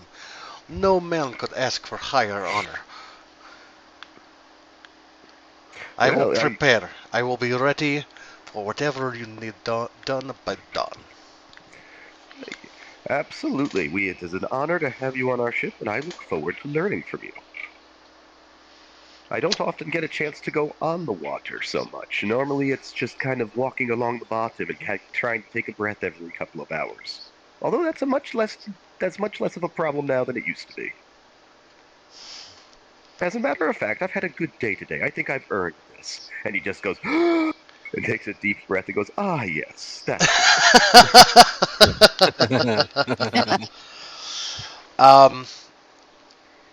Dorian calls over his son Sven. They're going to have a heartfelt talk after you leave. He'll meet you all at the Drowned Rat tomorrow morning. And that's a pretty good place to call the session for tonight. I'm pretty sure I've gone around to everybody except I think Avin. Avin, did you have anything else to do the second day? Yeah, I had one last thing that I wanted to take care of after dropping my Sentinel shield off with the Sunny Lion. I wanted to walk back down to the training area and more or less take a look around and see if there's any guards in training that kind of seem like they emit the same sort of tenets that I follow in my order. Like something similar. And, okay. I want to donate my old shield to the cause. Make me an investigation check. Sure thing. These guys respect you. Make it with advantage.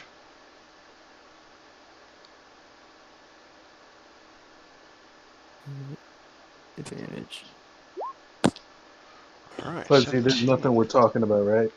After this. No. After this, we're going to be calling it. All right. Well, I'm gonna go ahead and bow out now. You have a good one, good sir. You get some rest. It was a good time having you. I can't wait to see you all next week. See you, Raffle. So, you search through the young cadets, and some of the guards, and one of the rookies that you saw this morning, that when Scion activated his terrifying presence, was one of the frontliners who shielded and speared immediately. And even though everyone else from that group of people have basically gone to rest, it's getting dark now, and he's still out there working on his swings, swing, running laps, lifting weights, to the point of barely being able to move. Total muscle exhaustion. This young man might be worthy of your cause. I will grasp him on the shoulder. I'm going to lay on hands him for some of that exhaustion that he has. Okay. Hand the shield over and tell him, you seem worthy of this. Hope this serves you as well as it has me. And then I'll part with that. Slack-jawed, jaw on the floor. And once you leave and he collects himself, he puts on the shield and goes back to doing shit. Feeling refreshed and invigorated with a new gleam in his eye. Thanks, Mean Joe Greed. And that is a good place for us to call it for the evening. Okay, guys. I'm going to head on to